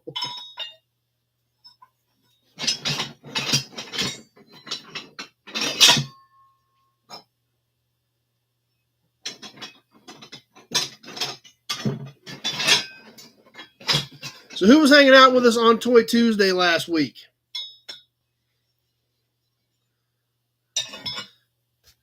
Obviously, some of you were, because we already talked about the Oldsmobile step. Refreshing break. All right, let's go ahead and get rolling. How many of you guys were with us on Toy Tuesday last week? Had some fun times on there. Looks like perfect. A lot of you guys are coming back, so we're about ready to go again. And we did some pretty cool stuff on there that I was excited about, mainly my Oldsmobile buggy step. But one thing I do need to do is sell some steps to pay for that Oldsmobile step. So I'm not going to sell you my Oldsmobile one, but I am going to sell you some of them. How about this one right here? The BB cart manufactured by DM Seckler Carriage Company, Moline, Illinois. How about we start with this one? One of the little buggy steps we looked at last Tuesday. There's several of them here. Some of them we looked at Tuesday. Some of them we didn't. So we'll do some tonight. We'll do some probably later on. Some of them are going to be from last week. Some of them you haven't seen yet. So this one was basically, the step was basically 3x3 on the step. This was a drop. About a 2.5-inch drop on this one. And it's about 7 inches long. This one was the patent date of June 1st, 1886. At least I assume it's 1886 because I don't think it was 1986 on the patent date on this buggy step. So, anyway,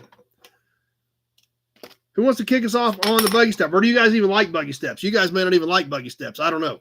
Like I said, I've got some. I bought the Oldsmobile steps, so I thought I'd throw some of these up and see if you guys wanted them. How about a Hudson badge while we're thinking about it? Alan at 10. Oh, I didn't show you the bottom of it either. So it actually does have support cast into the bottom of it. Alan at 10. Nut Farm needs a 3-stepper. So let's start off with the BB cart manufactured by DM Seckler Carriage Company, Moline, Illinois. I've got Alan at 10.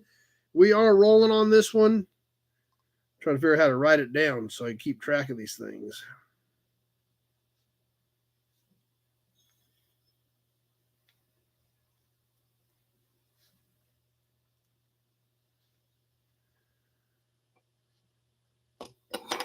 Auburn badge. And I need to keep looking for what we're going to do next.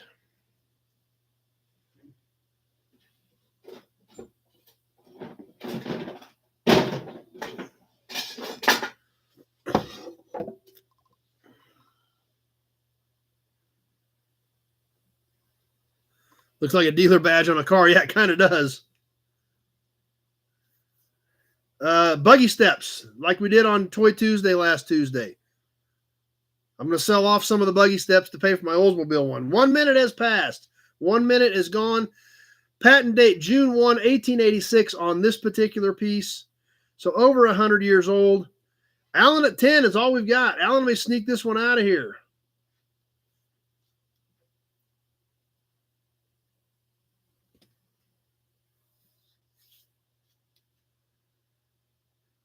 Randall at 15. Rich at 13. Alex at 21. As we hit the minute 30 mark, there's 1 minute 30 seconds. Alex at 21 is my high bid. I see Mark at 12, but I've got Alex at 21. Just about ready to wrap this one up. Coming down to the wire, Alex at 21.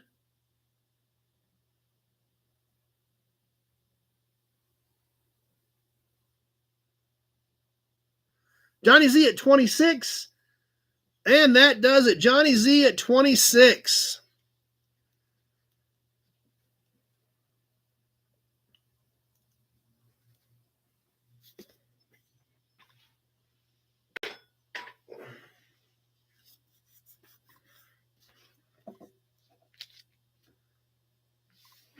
All right, we may work a few more of those in throughout the night too. So,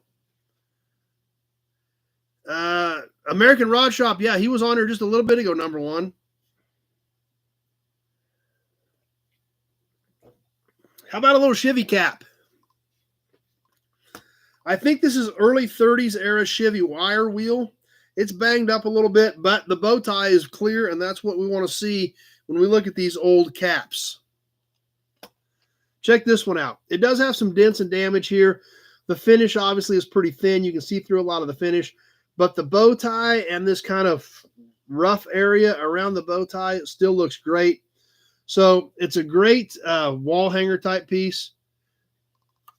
Back, still had the snap ring on the back to mount it on the wheel. Like I said, I think this was early 30s wire wheel, but I'm not totally sure. 6.5 inches in diameter on this Chevy cap. On the early 30s Chevy wheel cap. So anyway, who's going to get this thing rolling tonight on the Chevy cap? Rich at 15, Austin at 5. I've got Rich at 15. Alex at 25.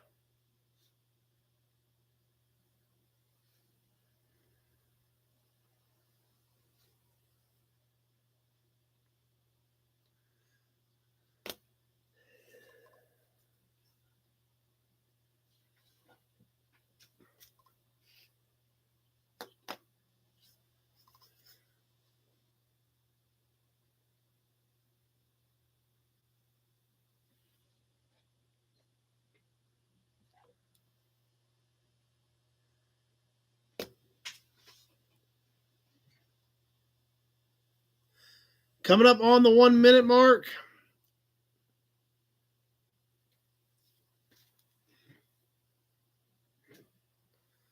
And there's 1 minute. I've got Alex at 25 at the 1 minute mark. I've read that before, Rich, but I don't remember it off the top of my head.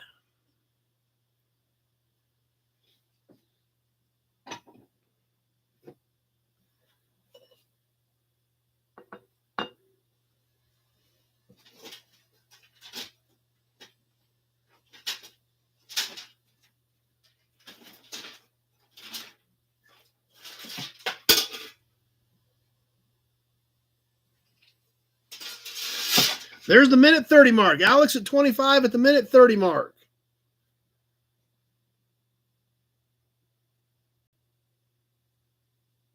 That's right. Wallpaper at the hotel at Frayne, France. That's right, Rich. I do remember that now.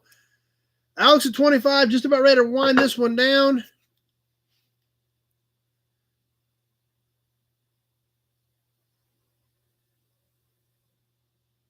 And we'll mark that one to Alex at 25.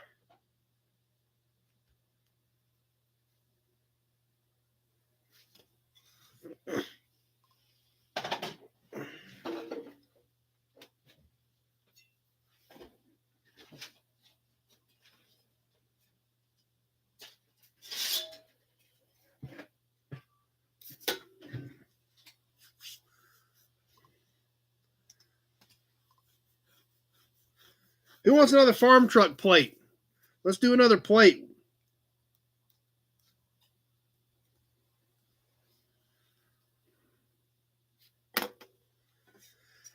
Kind of same as the last one, condition-wise, a little bit of surface rust. 1963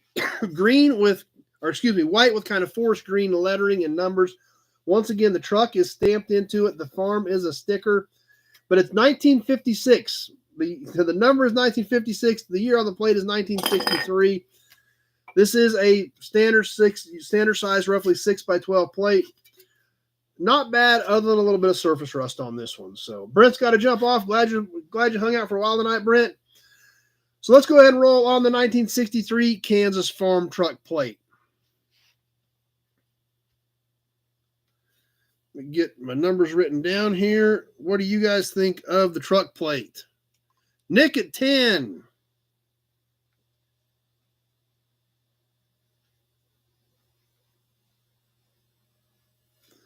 One thing about this one, the number's easy to remember.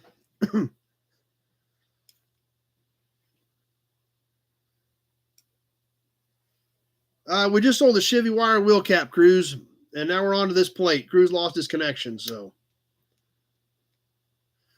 we're on the 1963 truck plate with the number 1956 on it. So I got Nick at 10.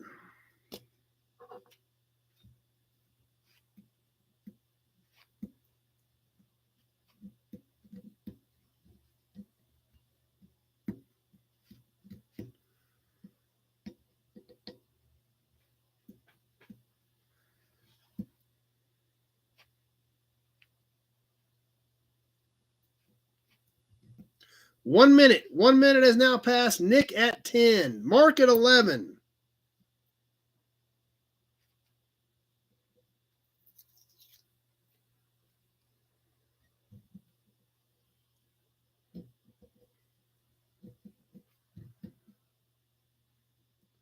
$20M had something to do with the weight rating, I think, on them. Mark at 11 at the minute 30 mark. 1 minute, 30 seconds is gone. 30 seconds left on this one.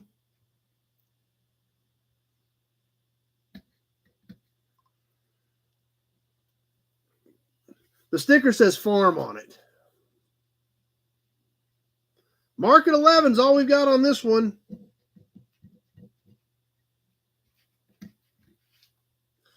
Adam at 13, Nick at 15, 13, Tony at 15. Tony at 15, Austin at 17. And that does it. Austin at 17. Big Job came in at 20. Big Job's hiding out there. Austin at 22. And Austin at 17 is who I had at the 2 minute mark. Yeah, this one's a 1963. The one up there is a 75, the green one above me. So Austin at 17.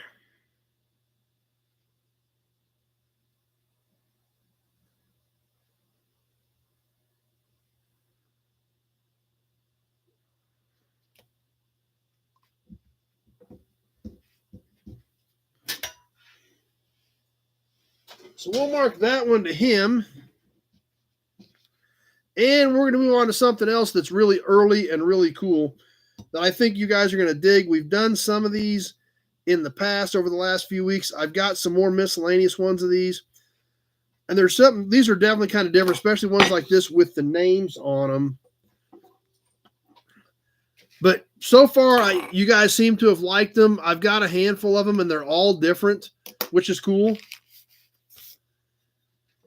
On this Chase Plow Company wrench, check this one out. We've had some weird looking wrenches.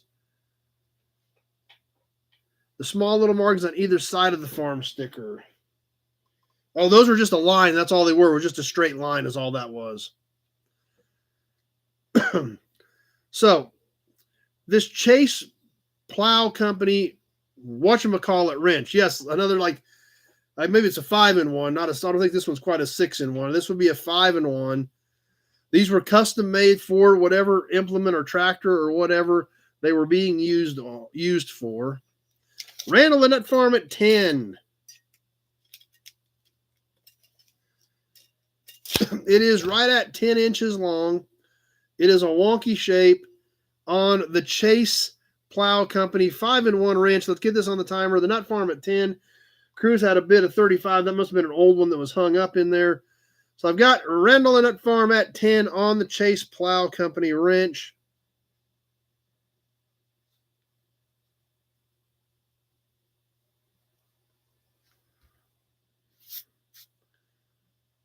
Yeah, it'd work great for a nutcracker, that's for sure. These things are like cast iron wrenches, so they're pretty stout.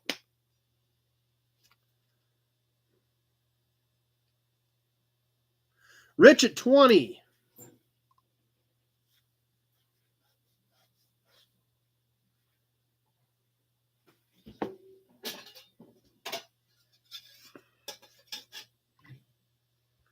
Tractor Mike at 11. I've got Rich at 20 already.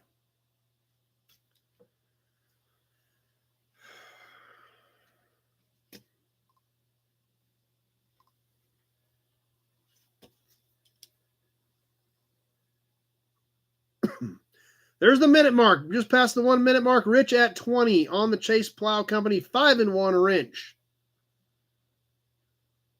Mary at 21.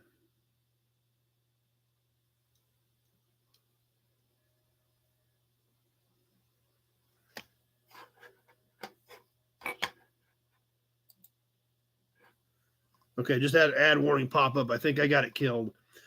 There's the minute 30 mark. Mary at 21.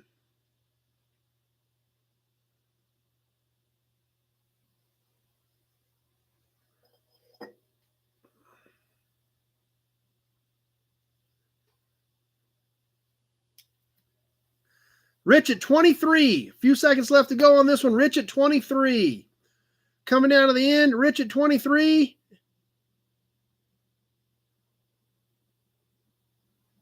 And that does it. Rich at 23.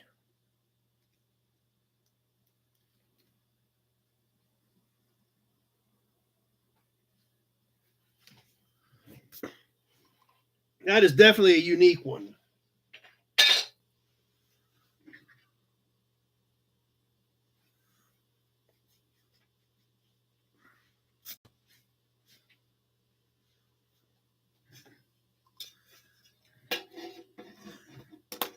All right, let's do another cool little piece. I've had this laying around for quite a while, debating on whether or not I should sell it.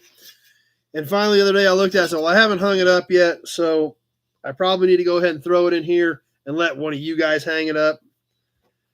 It's a pretty neat one on this old Standard thermometer. Standard Oil Products thermometer. It's got the flame on it. It's got the temperature reading part in the middle of the flame. The Standard Oil logo on the bottom. It does have some fading on it. It is actually a metal thermometer. This is a metal housing on it.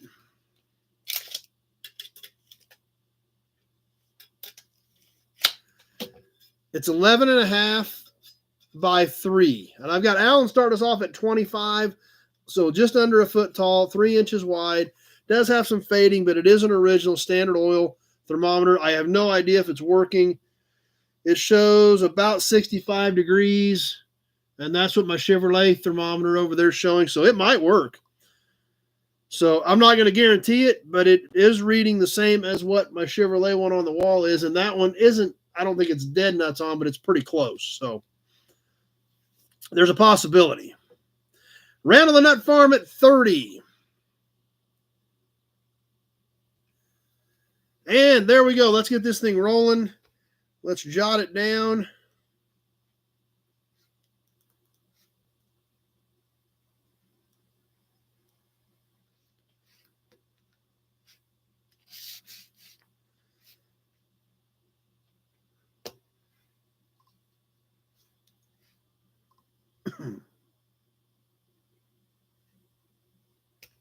Ken at 34.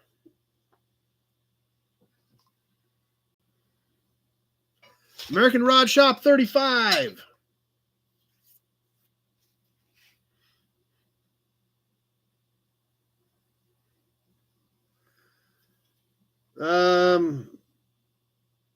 Looks like 120. It doesn't say which side's which.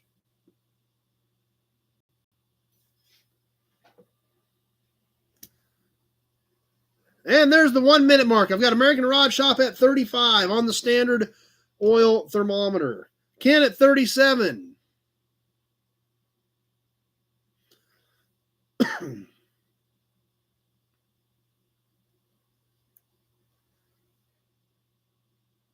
Kenny at 38.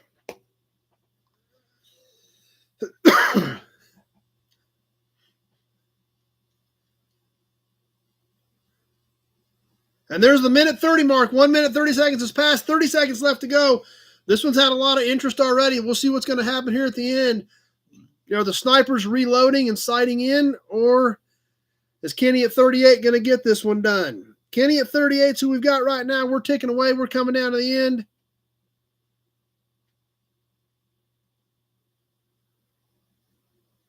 Austin at 40.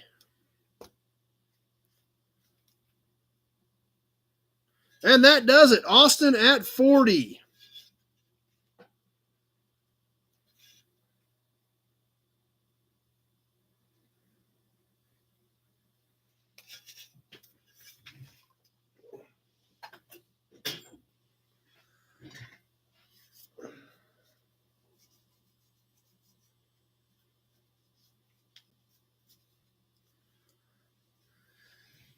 All right, so how's everything working so far, guys? Is it ticking along? Has everything been okay?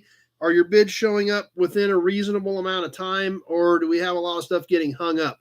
Let me know what you guys are seeing, what you guys think, if everything's still ticking along okay. So I'll keep digging some more stuff out. Matt says he's good. Pete says he's good. So I just good. Okay, good. I'm glad we got, because last week kind of turned into a pain. So I'm glad things seem to be ticking along tonight. So, all right, what do you guys want to do next? What else should we do?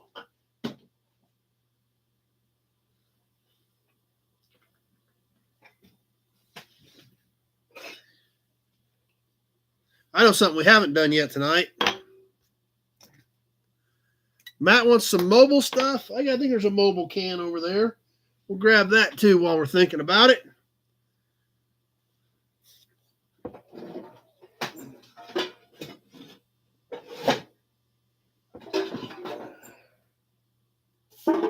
All right, let's keep. We'll keep rolling here. One thing we haven't done yet tonight: a grease cap. And this one, I don't know if just all the finish is worn off, or if this was just naturally supposed to look brass. I don't really know. We've done some similar to this, but never a brass one. I don't know if this is just pure brass that needs polished. I don't know if all of this it was supposed to have had a silver finish. Yeah, John, you signed it, but that was it. You didn't fill out. I don't even think you wrote out. Let me look real quick. Piece brought 31 is what it sold for, Cruz.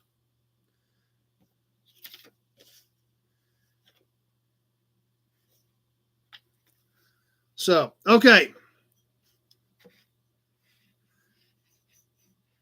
Frozen, are you guys hung up?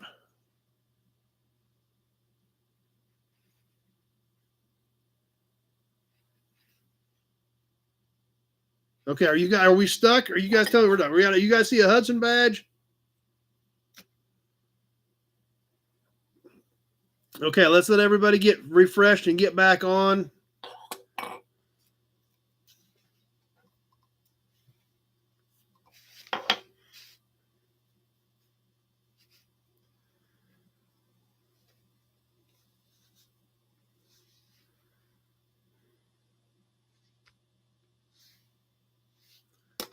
Okay. All right, looks like we're all good to go. Facebook's still good. Looks like YouTube's back around. All right, like I said, I don't know if this was supposed to be a brass cap or if it was supposed to have had a finish and the finish is worn off. Regardless, it looks brass now. Oh, hey, John, I understand that can happen. On this Chevrolet grease cap, it is an early one. It is a smaller one. Like I said, it looks brass, but it also looks like it may have had a finish coating on it that's just gone. So,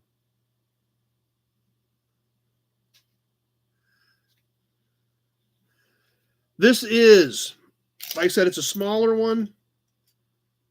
About 1 3/4 across the hex part. 2 3/8 across the back. And 1 3/4 deep on the Chevrolet grease cap. It is threaded on the backside. Still has some grease in it, but it is threaded where it was threaded on. The bow tie and the Chevrolet font still looks nice and clear. I don't know if it's steel or brass. I don't know what it is, Kenny. That's why I'm kind of baffled on it. Johnny Z starting us off at 20. The Chevrolet looks good and clear on it, which is important. What the important part is. So like I said, I don't know if it's supposed to be brass and he's polished or if it had a finish and the entire finish is completely worn off of all of it. So it is what it is. That's what you get, the way you see it. Johnny Z at 20. Let's go ahead and roll on this thing.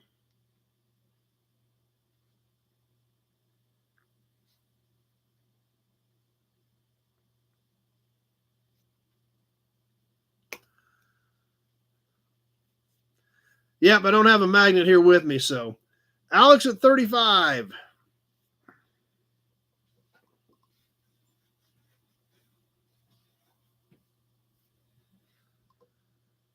Nut Farm at 25. I've got Alex at 35.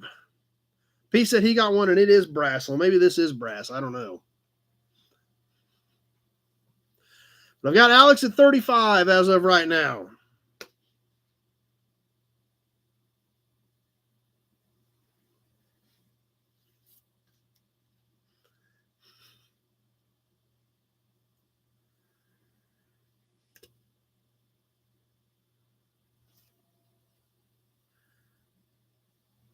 And 1 minute. 1 minute has passed. Alex at 35 on the Chevrolet grease cap.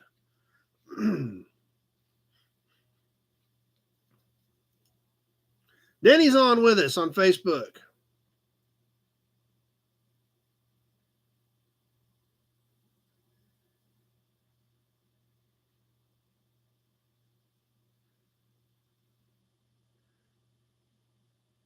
And there's the minute 30 mark. 1 minute, 30 seconds has passed.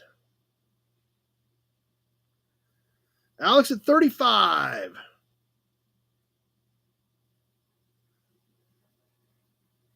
Denny at 36 on Facebook. Denny at 36. A few seconds left to go. We're coming out of the wire. Denny at 36. Tony at 38. And that does it. Tony snuck in there at 38 right at the end.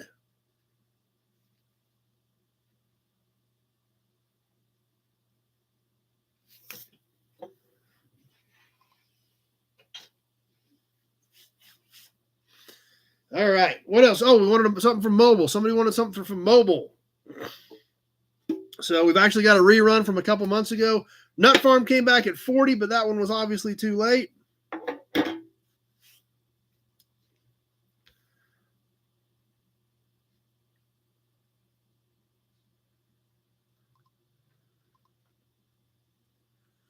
All right. Somebody wanted anything from mobile. So how about a can of Mobile Gloss? A little bit of paint loss at the bottom and a little bit of paint loss right at the top. Still says $1.75 on here, written in kind of like a marker, like probably when they wrote $1.75 on this and put it on the shelf in the mobile station. The blue and the red is nice and bright. The mobile badge looks good. The Mobile Gloss across the top. It does still have the original cap on it. And it still has the information on the back. Mobile Gloss cleans, polishes, and protects all car surfaces in one easy application. Mark at 10. 5 3/4 high. So it's 5 3/4. Do not drink. That's true. 3 3/4 and 1 3/4 inches. So 3 3/4 on the width and 1 3/4 inches deep. On the Mobile Gloss can, mark at 10. So let's go ahead and roll with this one on the Mobile Gloss can.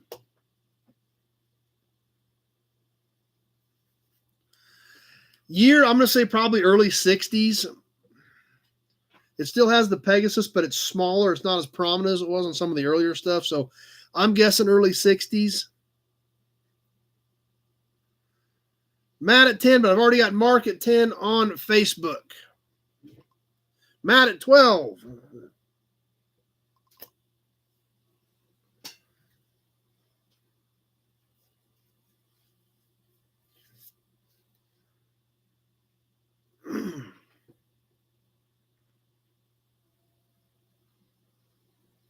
Mark at 13.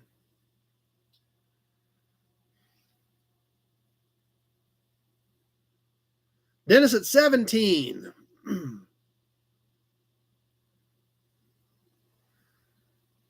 And there's 1 minute. 1 minute has passed. 1 minute left to go. Dennis at 17. Alex's was definitely before 75, so.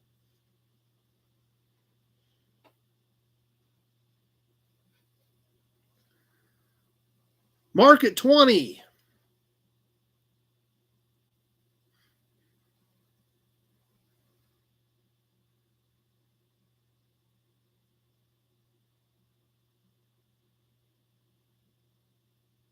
And there's the minute 30 mark. 1 minute, 30 seconds has passed. 30 seconds left to go. Mark at 20 on the Mobile Gloss can. Dennis, 25.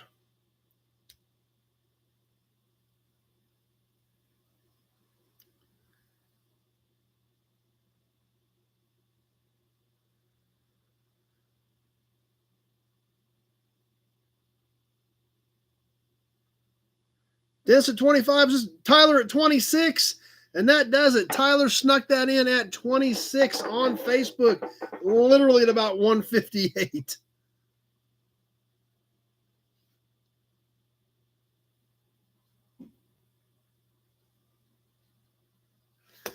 Tyler Santee on Facebook at 26.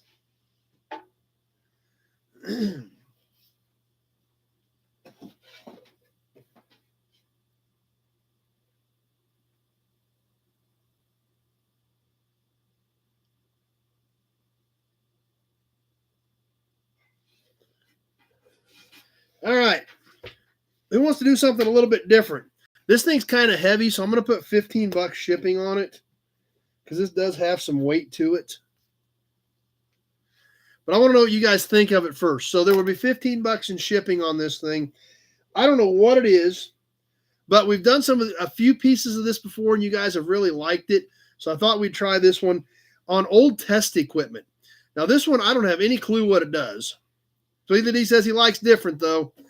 This is an electro test, electric gas per mile gauge from Kent Moore. It is a Kent Moore tool, but I don't have any idea of how it's supposed to work, what it's supposed to do, other than it says electro test, electric gas per mile gauge, and it's a fairly heavy unit. So I don't know what you guys think. It does say 6 volt or 12 volt, so it's got some age to it. The cord is cut off, so there's no cord for whatever it was supposed to do. It had this lever here for something. It had a glass bowl here for something. It has a little deal here where you hook it on something to hang it, as well as like a suction cup here to like buffer it or something. I don't know. So I don't know. The thing's kind of heavy, so I would put shipping on it, but let me know if you guys are interested in it. Something kind of different. It is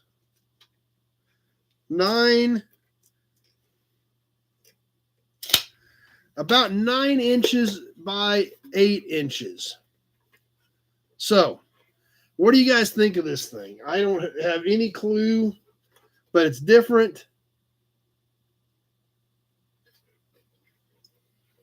On this electro test. Yeah, I haven't either, Pete. I don't know anything about it. I just thought I'd throw it up there and see if you guys thought it was cool. If not, I'll throw it back in the box. And I'll go hang it up with some of my sun testers. But, or hang it in my new alignment cabinet. I could do that too. So this is up to you guys. If there isn't any interest in it, I'll throw it back in the pile. I just thought it was cool. We've done some test equipment on here before and you guys liked it. So, but obviously not much interest in this one. So I don't know how it's supposed to, I bet it weighs 6-8 pounds, maybe 10 pounds. So I wouldn't think you would want to hang it on a window. So Dennis is starting us off at 10 on the Kent Moore electro test. So cool butt. I don't know what Alan's butt is. So I don't know what to think of this thing. I don't know what's in it. All you can see on either side of it is just this glass jar. I can't see, you can't see anything really back in there. So I don't really have any clue as to what this thing is or what it's for. Like John said, you can Google it. Yep, I didn't even do that. I just thought we'd throw it up here and see what you guys thought on whether or not there was much interest in it. So Dennis is in at 10. I don't know if there's anybody else interested in it. For what it's going to take to ship this thing and get it ready and stuff, we got to have some action on it before, just to make it worth messing with. So if nobody else is interested in it, we'll sit her off to the side. Austin at 20. So I guess we'll go ahead and roll with it. I got Austin at 20 and 15. Remember, there's going to be $15 shipping on it. So we'll go ahead and roll with it. Austin at 20 on the electro tester. I'll try to hold it up here as long as I can.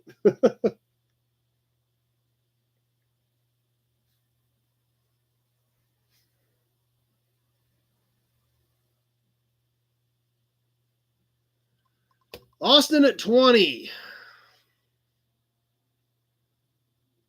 Try to brace it with my arm or something.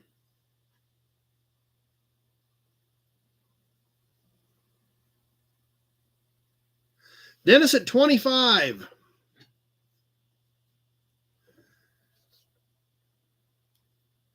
I would imagine it's supposed to flow fuel through the glass somehow. Yeah, I don't know if it weighs 10 pounds. I bet it weighs close to 10 pounds for no bigger than it is. I know it weighs 8 pounds probably. Also says he found a manual on it. It is early 50s, which that would make sense with the 6 and the 12 volt switch. Dennis at 25. 1 minute has passed. 1 minute left to go. Dennis at 25.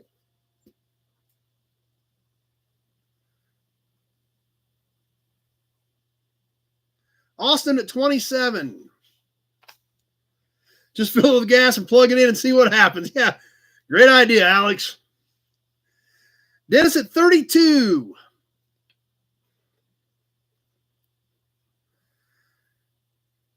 One minute, 30 seconds has passed. 30 seconds left to go. Dennis at 32. Austin at 35.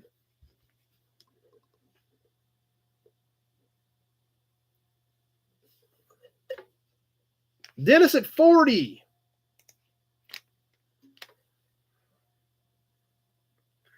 Few seconds left. Dennis at 40.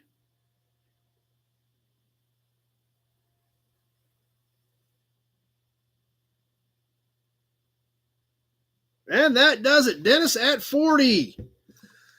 Whew, now I can sit it down. So Dennis at 40 and 15 shipping on that.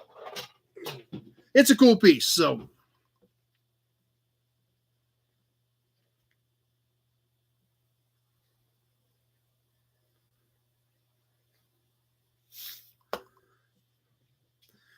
all right, let's keep moving. One problem with having this much stuff in here is it's almost getting a little bit confusing. So let's do something for our Ford fans. We've done a few Chevy pieces. We've given some of these away. We've auctioned a few of them. I personally love them. You guys know that. On valve covers. I think this one's a Y block. Ford. Stamped right in it. I think valve covers are definitely automotive art. I don't think they get near the appreciation they deserve. The Ford is actually stamped into this. All this ribbing is stamped into this valve cover. This has a pretty decent look to it just the way it is, with a little bit of paint left on it, or you could always, glass bead it real quick and actually put a coat of fresh paint on this thing and hang it on your wall. Cinderbolt valve cover. So I think these are great pieces. I don't think they get the appreciation they deserve. We've raffled some. We've auctioned some. Let's see what you guys think of this one. It is about 18 3/4 long on the length on the Ford valve cover. It also still had some dirt in it that made a mess up here. So Alan says early 60s. All right, hold up. We got ads coming. Says I can skip these. Let me get. Okay, I think I got those killed. On the Ford valve cover. Anybody start us off on this one? Or do we not have any Ford fans on tonight? This is just the one. This is just a single. That's why I sell some of these singles as decorator pieces. John at 10. That's right. I could get Derek's patina shine for it. I did see that ad being advertised on Facebook as well. The wipe on patina shine. So you can use that on any of this stuff to probably kind of preserve it. So John started us at 10. Alan at 10. I had John first at 10 on the Ford valve cover. Mark at 11. Helmets. Nope, no helmets to auction. We could do that too. We could customize some valve covers and auction them for Pioneer Village or raffle them for Pioneer Village. Yep. John at 10, Mark at 11. We had Mark at 11 on the Ford valve cover.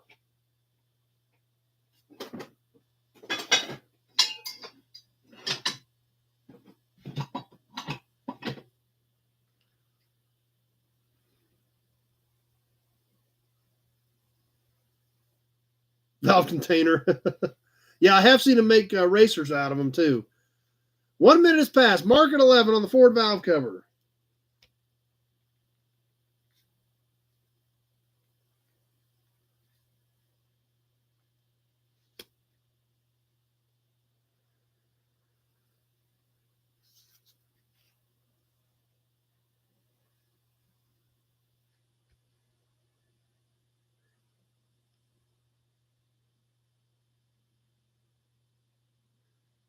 And there's a minute 30. Minute 30 has passed. Alex at 20.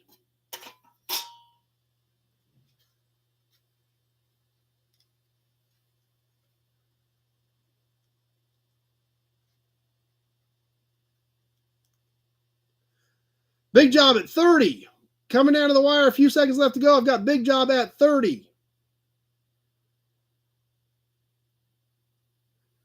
And that does it. Tweedly D had a 30 in there as well, but I had Big Job first. Big Job at 30.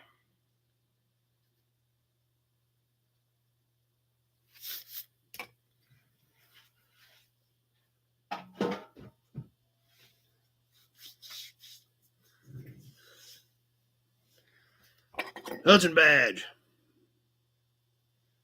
And an Auburn badge. What the heck? Let's keep things moving. How about a buggy step? Do you guys like the buggy steps or don't like the buggy steps? You tell me. This one, I don't even think we had this one out the other night. This doesn't have a name brand on it, but it's got a star on it. This is all cast into these things. I mean, this was pretty ornate work for turn of the century or 1880s, 1890s stuff. This actually was a step up. So this mounted low. This star step plate is about 4.5 wide and about 4 high. Obviously heavy cast iron bracket. The star was, I think this was all, these little nubs were all for traction to get when you stepped up on it, but they did it in a star pattern on this buggy step. It actually says 1893 on the back. The 1893, can you guys make it out? I don't think it's 1993.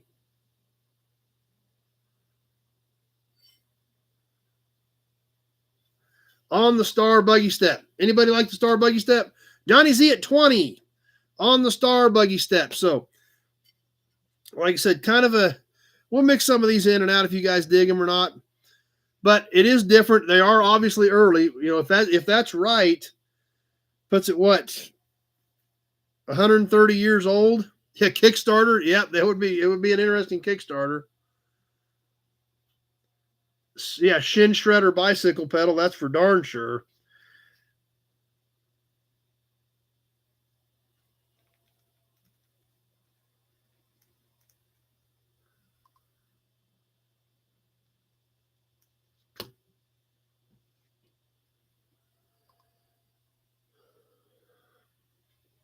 Yeah, the star is pretty unique. The star within a star, that's for sure. But Johnny Z at 20. Johnny Z must like buggy steps too. He got the last one. Maybe he'll end up with this one as well. There's 1 minute. We're going to find out in 60 seconds if Johnny Z is the buggy step man again on this one.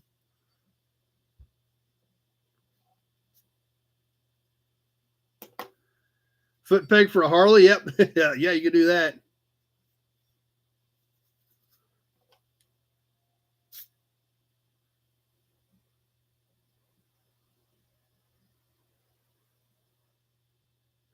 Coming up on the minute 30-second mark, Johnny Z at 20. There it is, 30 seconds left to go. Johnny Z at 20 is our guy right now. That's true, Tweedly D. Some of these would be super cool on rat rods. Especially some of these are match sets. Some of these I have matched pairs on. These would be great on rat rods for sure. Coming out of the wire, Johnny Z at 20. He must be our only guy on this one. And that does it. Johnny Z at 20, so he's getting both of them from tonight.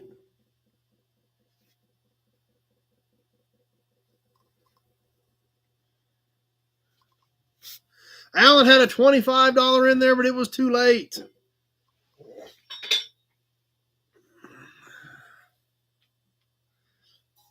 How about let's catch another license plate? This thing is great. This is a great plate. I'm pretty excited about this one. On this 1938 Kansas truck plate. Considering this is a 38, this thing looks really good.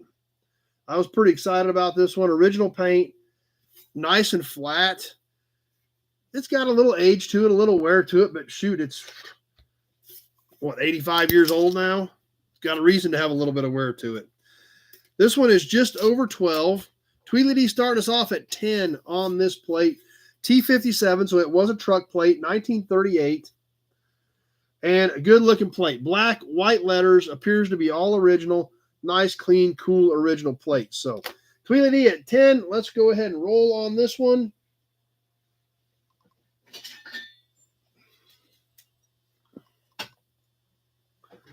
Austin at 11, Mark at 12. My Tractor Mike says 57 was Kingman County. So Kingman County, Kansas. Mark at 12. Austin at 13.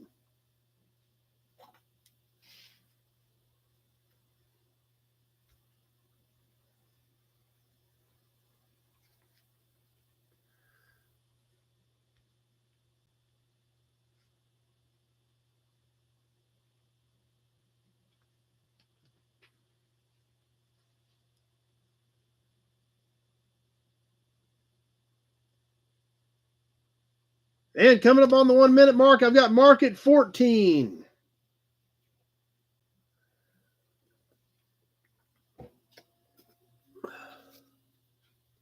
Austin at 15.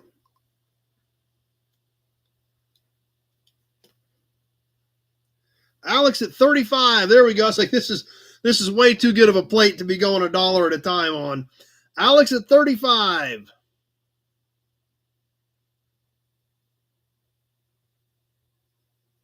Coming up on the minute 30 mark. There's 1 minute 30 seconds. 1 minute 30 seconds has passed. 30 seconds left to go. Alex at 35.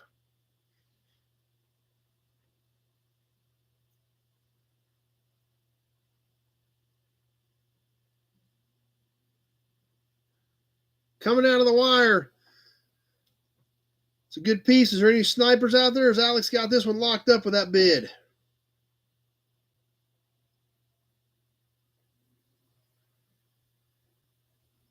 And that does it. Alex at 35. He knocked everybody out with a one big blow.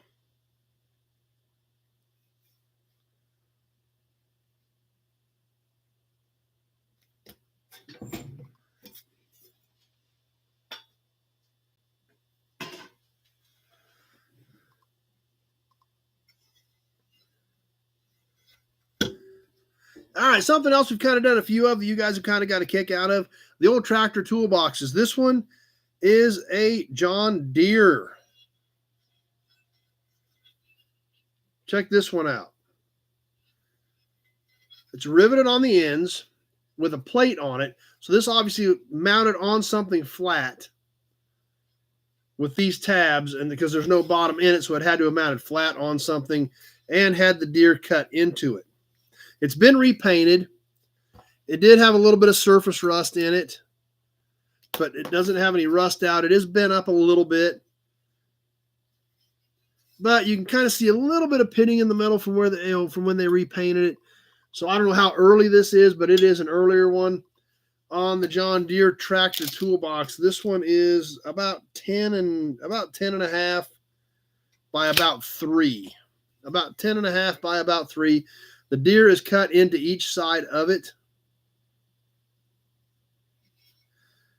So, and this is all riveted together. The ends, these brackets were riveted on the ends, which riveted the two sides of the tray together. Weston at 20. So that's how it was made. Two sides riveted together with the mounting brackets as part of that rivet. Weston at 20. Let's go ahead and roll with this thing on the Deere toolbox.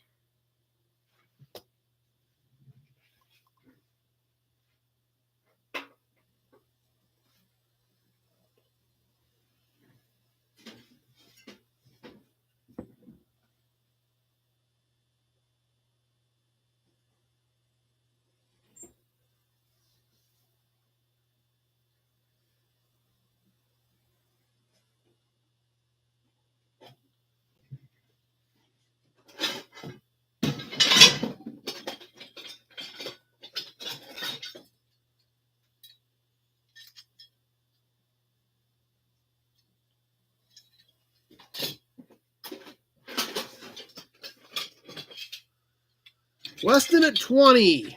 Coming up on the 1 minute mark.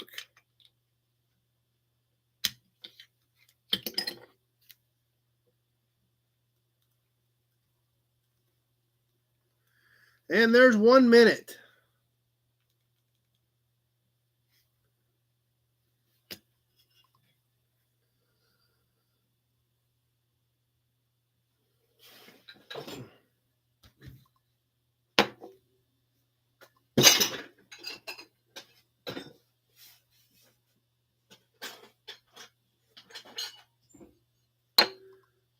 Looks like Weston's early guy on this one. Looks like this might be easy for him. There's 1 minute, 30 seconds, $20 with Weston. Unless there's a sniper out there, we're past the minute 30 mark, ticking down to the wire on this one.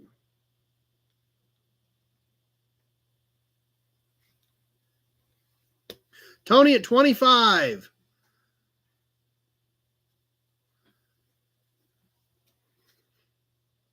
A few seconds left to go. I've got Tony at 25.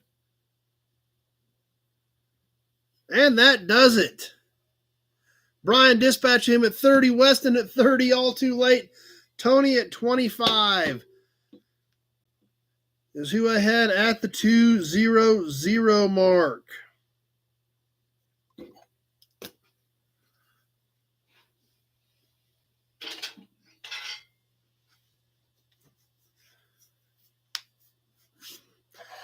How about a toy? I don't know if we've done any toys tonight. We got to squeeze a toy in here for sure yet tonight. This one needs paint, but it is a Tootsie. I've got one of these that is a mobile tanker. This one I think probably was a mobile tanker, but there's no stickers on it. You could repaint this and get stickers. I've got mine over in the cabinet here. Let me see. Yeah, I think this may have been a mobile tanker. Just the stickers are gone off of it. And it would need to be repainted on this, but it's a really cool little truck on this Tootsie tanker. You see it was red. I'm looking at mine in the cabinet over there in the candy cabinet, and it said mobile oil at a mobile oil sticker right here on both sides. This one's in pretty good shape other than the finish. All the axles and tires and wheels are there. It is a Tootsie. Weston at 10. It says Tootsie on the bottom of it, of both pieces. It does, the trailer actually does lock in. You twist and the trailer comes out.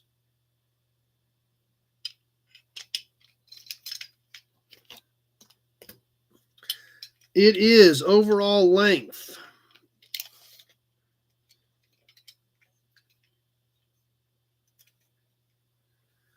about 9 inches.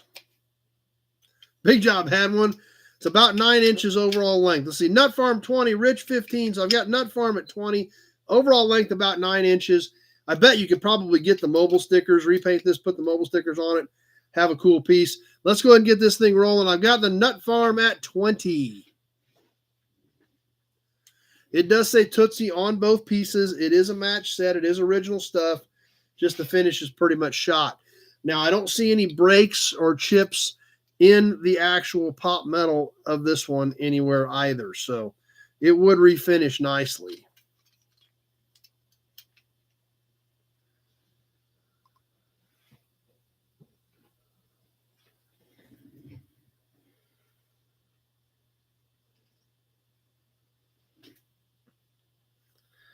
The Nut Farm at 20.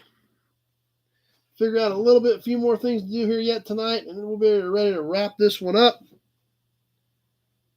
Mark at 21.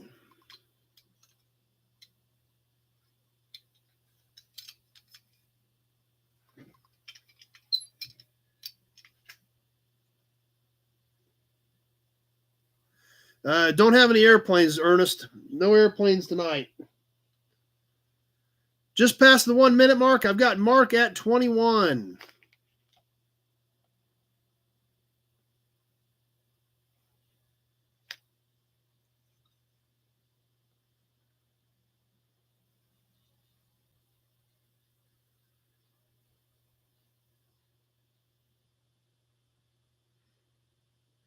And there's the minute 30 mark. 30 seconds left to go. Mark at 21.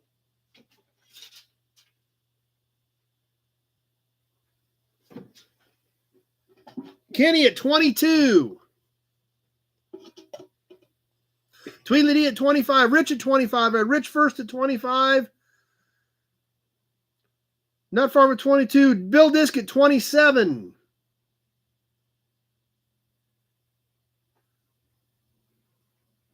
Tweedledee at 28.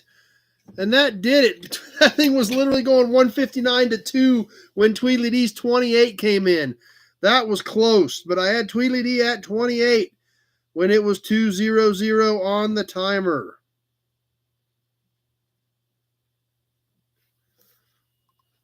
That one got interesting at the end too, but it is a cool piece. So, a couple more pieces yet tonight, then we better squeeze onto the magazine because we're running a little behind schedule on time tonight, but we'll catch a couple of more pieces. We'll do one more grease cap, we'll do one more oil can, and then we're going to keep working through this pile again next week. So, how about a Buick grease cap?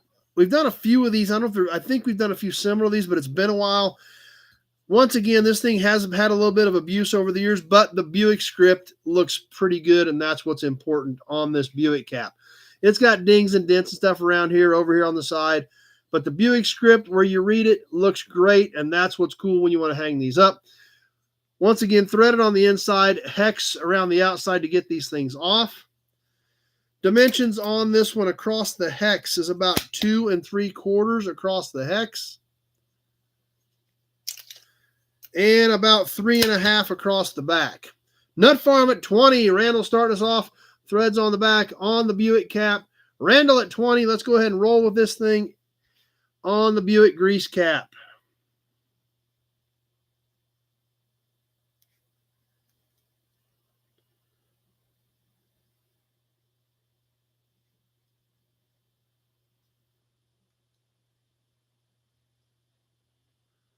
Denny at 25 on Facebook. Bill Disc's got to jump off. Glad you're here tonight with us, Bill. Denny at 25. Slide in a Hudson badge for you guys.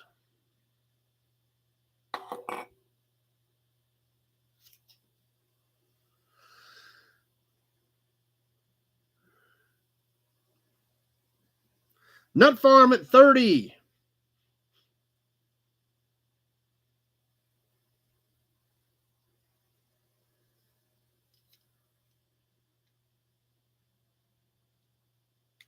Adam at 30 on Facebook. I've got Nut Farm at 30 on YouTube first. Just past the 1 minute mark. Nut Farm at 30. I had him first. A little less than a minute to go on this one. Nut Farm at 30.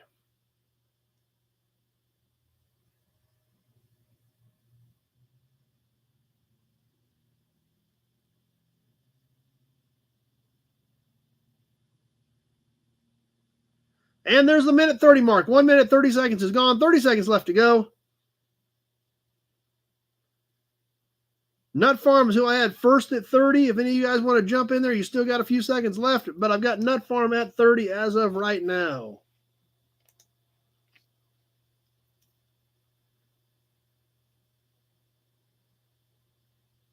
Denny at 31.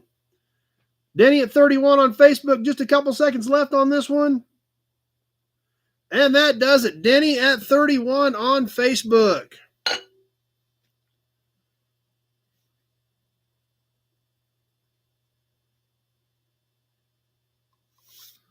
Randall came back at a 32 just a little too late. But I think that's the first time Denny snagged something. So congratulations to Denny. Let's catch one more oil can yet tonight. And then we'll move on to tonight's magazine. We're starting a new one tonight. We're going to give you an Auburn badge to think about it before we get into the last piece for the evening. Kevin L's got to jump off. This is a composite can, which is cardboard. But it is a cool one. I love these, and it has a barcode on it, so it's probably early 80s. But I love these cans. Reason I love them is I remember all the old Don Garlits ads in all the magazines back in the 80s as he was advertising for Kendall. Who remembers the ads with Don Garlits holding a quart of Kendall oil like this? So I've always liked these. We sold a couple of these a few years ago, and I found a couple more of them that they just got sat off to the side. This was actually drained on the bottom, so I don't know if I must have drained these or what. Top still all intact. Yep, so see some of you guys are remembering it. So it's drained at the bottom, so the top still has all the Kendall writing on the top of it. So that's why I like these cans. Of course, you think about it now, early 80s, early to mid 80s, that thing's 40 years old. The cardboard cans do not hold up. They are, if these things sit with oil in them and they aren't protected, if they're in a place where it has extreme temperature changes or has any way of getting moisture near it, these composite cans will just collapse on themselves. So, it's, even though they say, it's cardboard, it's not that old. Well, it's probably close to 40 years old and it's still in pretty good shape. Has all these starbursts around it. Of course, has the Kendall fingers on it, victory fingers. So I personally dig these things. I think they're cool. I've kept some for myself. Yeah, I doubt it was drained by Big Daddy. It's probably one I drained a couple years ago and forgot about it. So anyway, Austin started us off at 10. It is a standard size quart. 5.5 by 4, your regular normal round quart oil can. Austin at 10, vintage barcode. Yep, vintage barcode. So I personally dig them. We'll see what you guys think, but at least Austin likes it for 10. We are live on the timer. This is the last piece for tonight. We're going to roll on through this and get into the magazine.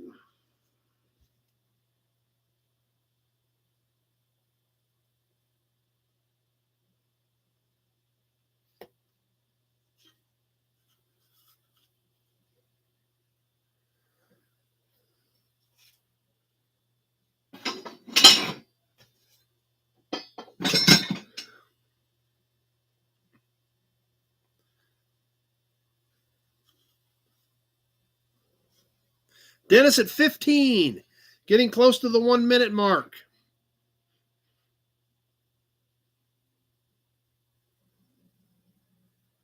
Austin at 20, there's 1 minute.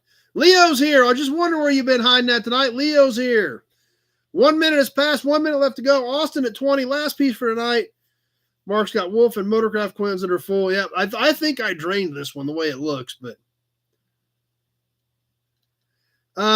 if I've got several cans of the same weight, then yes, I do save them and mark those as what they are. Austin at 24. The stuff that was just miscellaneous. Okay, we got ads coming. Hold up. Stop. You probably got ads coming. Dennis at 25. I stopped it. Do we have ads coming? Yep, ads. Okay. I've stopped it at the minute 30 mark. So we'll hold up here a second. Big Job's got to jump off. Glad you were here, Big Job.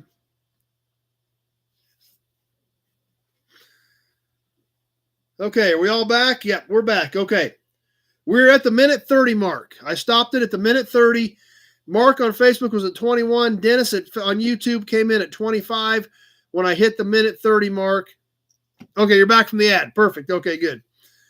30 seconds left to go. So here we go. We are at the minute 30 mark, and we are back on the timer with Dennis at 25.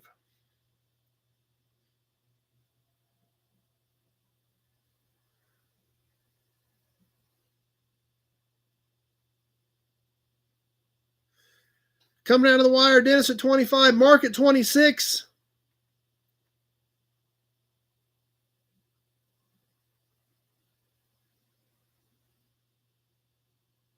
Leo at 27.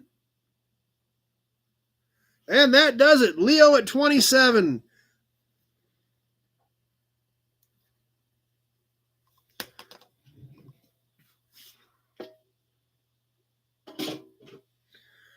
All right. Wow. What a fun night, guys. Appreciate everybody's participation. And at least it seemed like it worked a little bit better tonight than what we were up against last week. So,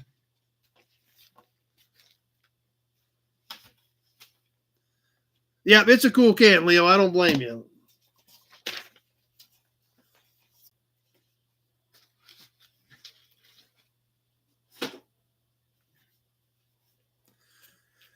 On to the magazine.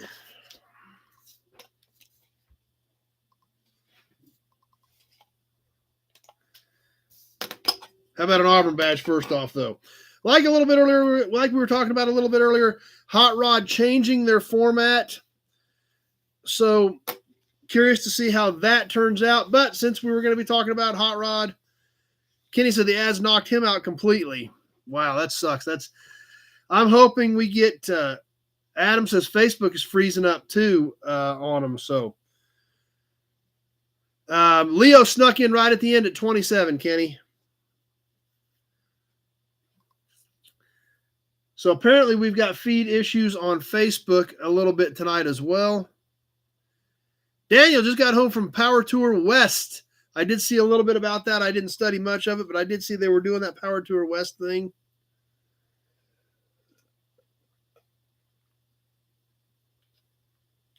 And actually, if we keep freezing up and these ads are freezing up, do we want to get into the magazine or we want to back it off for the next time? You guys tell me. We're having some issues, and it looks like some people are getting off because it keeps freezing up. So what we've got tonight is the February 1975 issue of Hot Rod, but we can always push that off to next time, which would be 3 weeks from now before we do another magazine. So if you guys want to do that, that way we would finish this magazine and we would do it back to back instead of splitting it up 3 weeks apart. So you guys tell me. Obviously, we've had some freeze issues on Facebook and YouTube. So you guys tell me what we want to do as whether or not we want to get into the February 1975 issue of Hot Rod or just wait until after the first of the year and start fresh with this magazine instead of do the first half of it tonight and the first half of it here in 3 weeks. Or everything's froze up. I don't know. There hasn't been any comments popping up here in the last few seconds, so maybe everything's froze. Big Job said the ads have really increased, and the ads are freezing up. Tweedledee says just start fresh in a few weeks. What do you guys think? I mean, we're 2.5 hours in tonight, so I mean, we've already had a good full episode as far as I'm concerned. We had a good night tonight. If you guys want me to hold this till next time, not a big deal.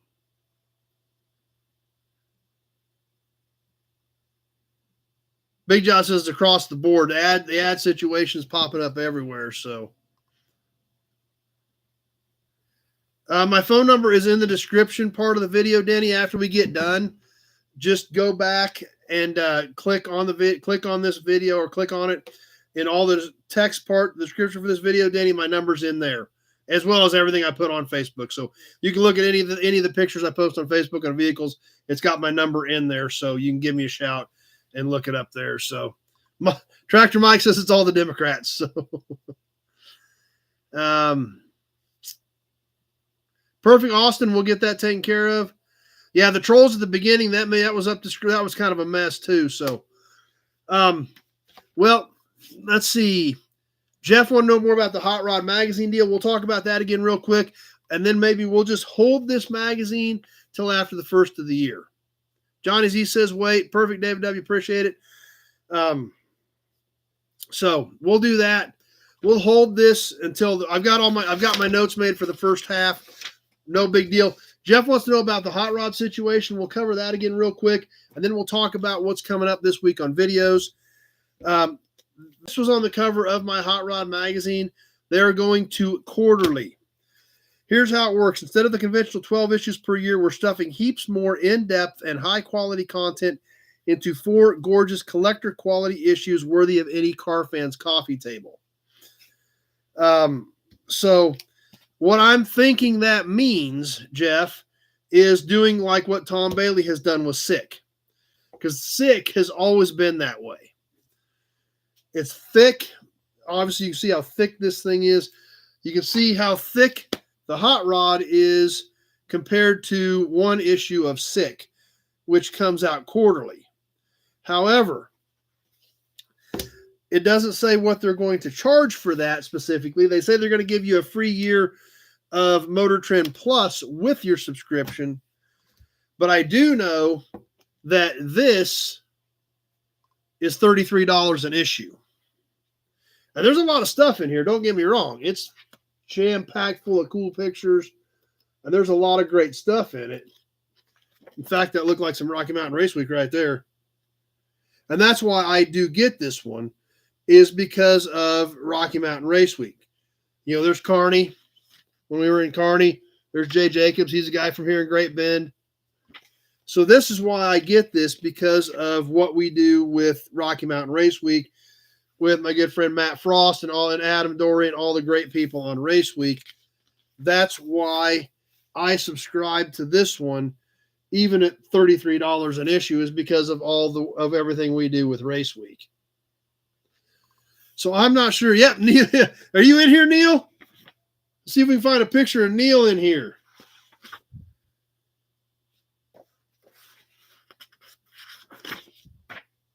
Neil, I don't think they put your picture in here. I'm looking for a picture of two knuckleheads on a scaffolding, and I don't see it. I don't see two knuckleheads on a chunk of scaffolding. So,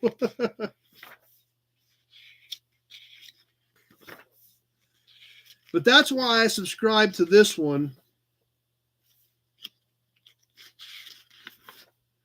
is because of that. And this is two issues per copy, because when you flip it around, there's another issue on the backside, and it is completely opposite. This one looks like that, and if you go clear to the back, it's upside down, because that's part of this issue. So no idea if this is something similar to what Hot Rod has planned. Based on what I read on the front of the magazine, that's what it sounds like to me. So I don't know what it's going to cost, how they're going to do it, you know, if it's going to be a regular subscription deal. Mecum does the same thing. Mecum went to about 3 or 4 issues a year of big, thick ones like this. So we'll see what's going to happen with Hot Rod on that. So anyway, what else is going on? Like I said, I'm going to try to get to Pioneer Village this week. If I do go up and I'm up there Tuesday night, we won't do Toy Tuesday. I will make a post Tuesday afternoon to try to let you guys know one way or the other whether or not we're going to do Toy Tuesday. Like I said, let me know what you guys think. Obviously, a lot of interest in the Henry Ford Design Cadillac, as well as the Allstate. The Allstate has come up every time as well. So I think those two are definitely a given. But we need to do 5. We've got to do 4 for us. One that's going to be just specifically for Leo's dad, since Leo sent some money out of the estate for his dad to put his name on one. Hopefully that works out. Like I said, this week is already kind of getting a little wonky on me, so we'll see if that's going to happen. We will definitely get some videos up. I want to get that 65 Impala that I picked up last week up. Travis is here. The Triumph Spitfire. Yeah, the Triumph Spitfire that I bought, which I don't know anything about. That video is ready to go up. I've just about got the 58 Impala video ready. Model kits, I've got tons of model kits, Jeff. I don't have any of them in here, but I have tons of model kits. Yes, I definitely have model kits. So, like I said, I've about got the 58 Impala video up. It's up, but I've got a little bit more editing to do on it now that it's up on YouTube. But that took almost 2 hours to put that video together with all the clips from the day I found the car, looking it over the first day I found it, getting it out, getting it back halfway back together, getting all the parts loaded. So that video's about ready. So we got a lot of cool stuff coming up that we still need to post. We still got stuff from Mecum, Kansas City we haven't put up. Some good videos with Jim Wicks with some awesome Shelby information. So a lot of things that we still need to get up on the channel for you guys. So we'll definitely have some of that up this week. We'll see if we get to Pioneer Village this week. And like I said, we may see some of you guys Tuesday night, depends on what happens. Perfect, Mark. Sounds good. Glad you're having fun with us. And yeah, the 58 Impala is a cool car. It's just it's in a gajillion pieces. So, like I said, that video is finally about ready. It took some work, and plus, I want to get the video finished up on my alignment cabinet. I'm so geeked about that thing. It's so cool. I'm so excited about it. Can't wait to get it polished up a little bit and share that thing with you guys as well. So we'll have to start doing some Toy Tuesdays over in front of that.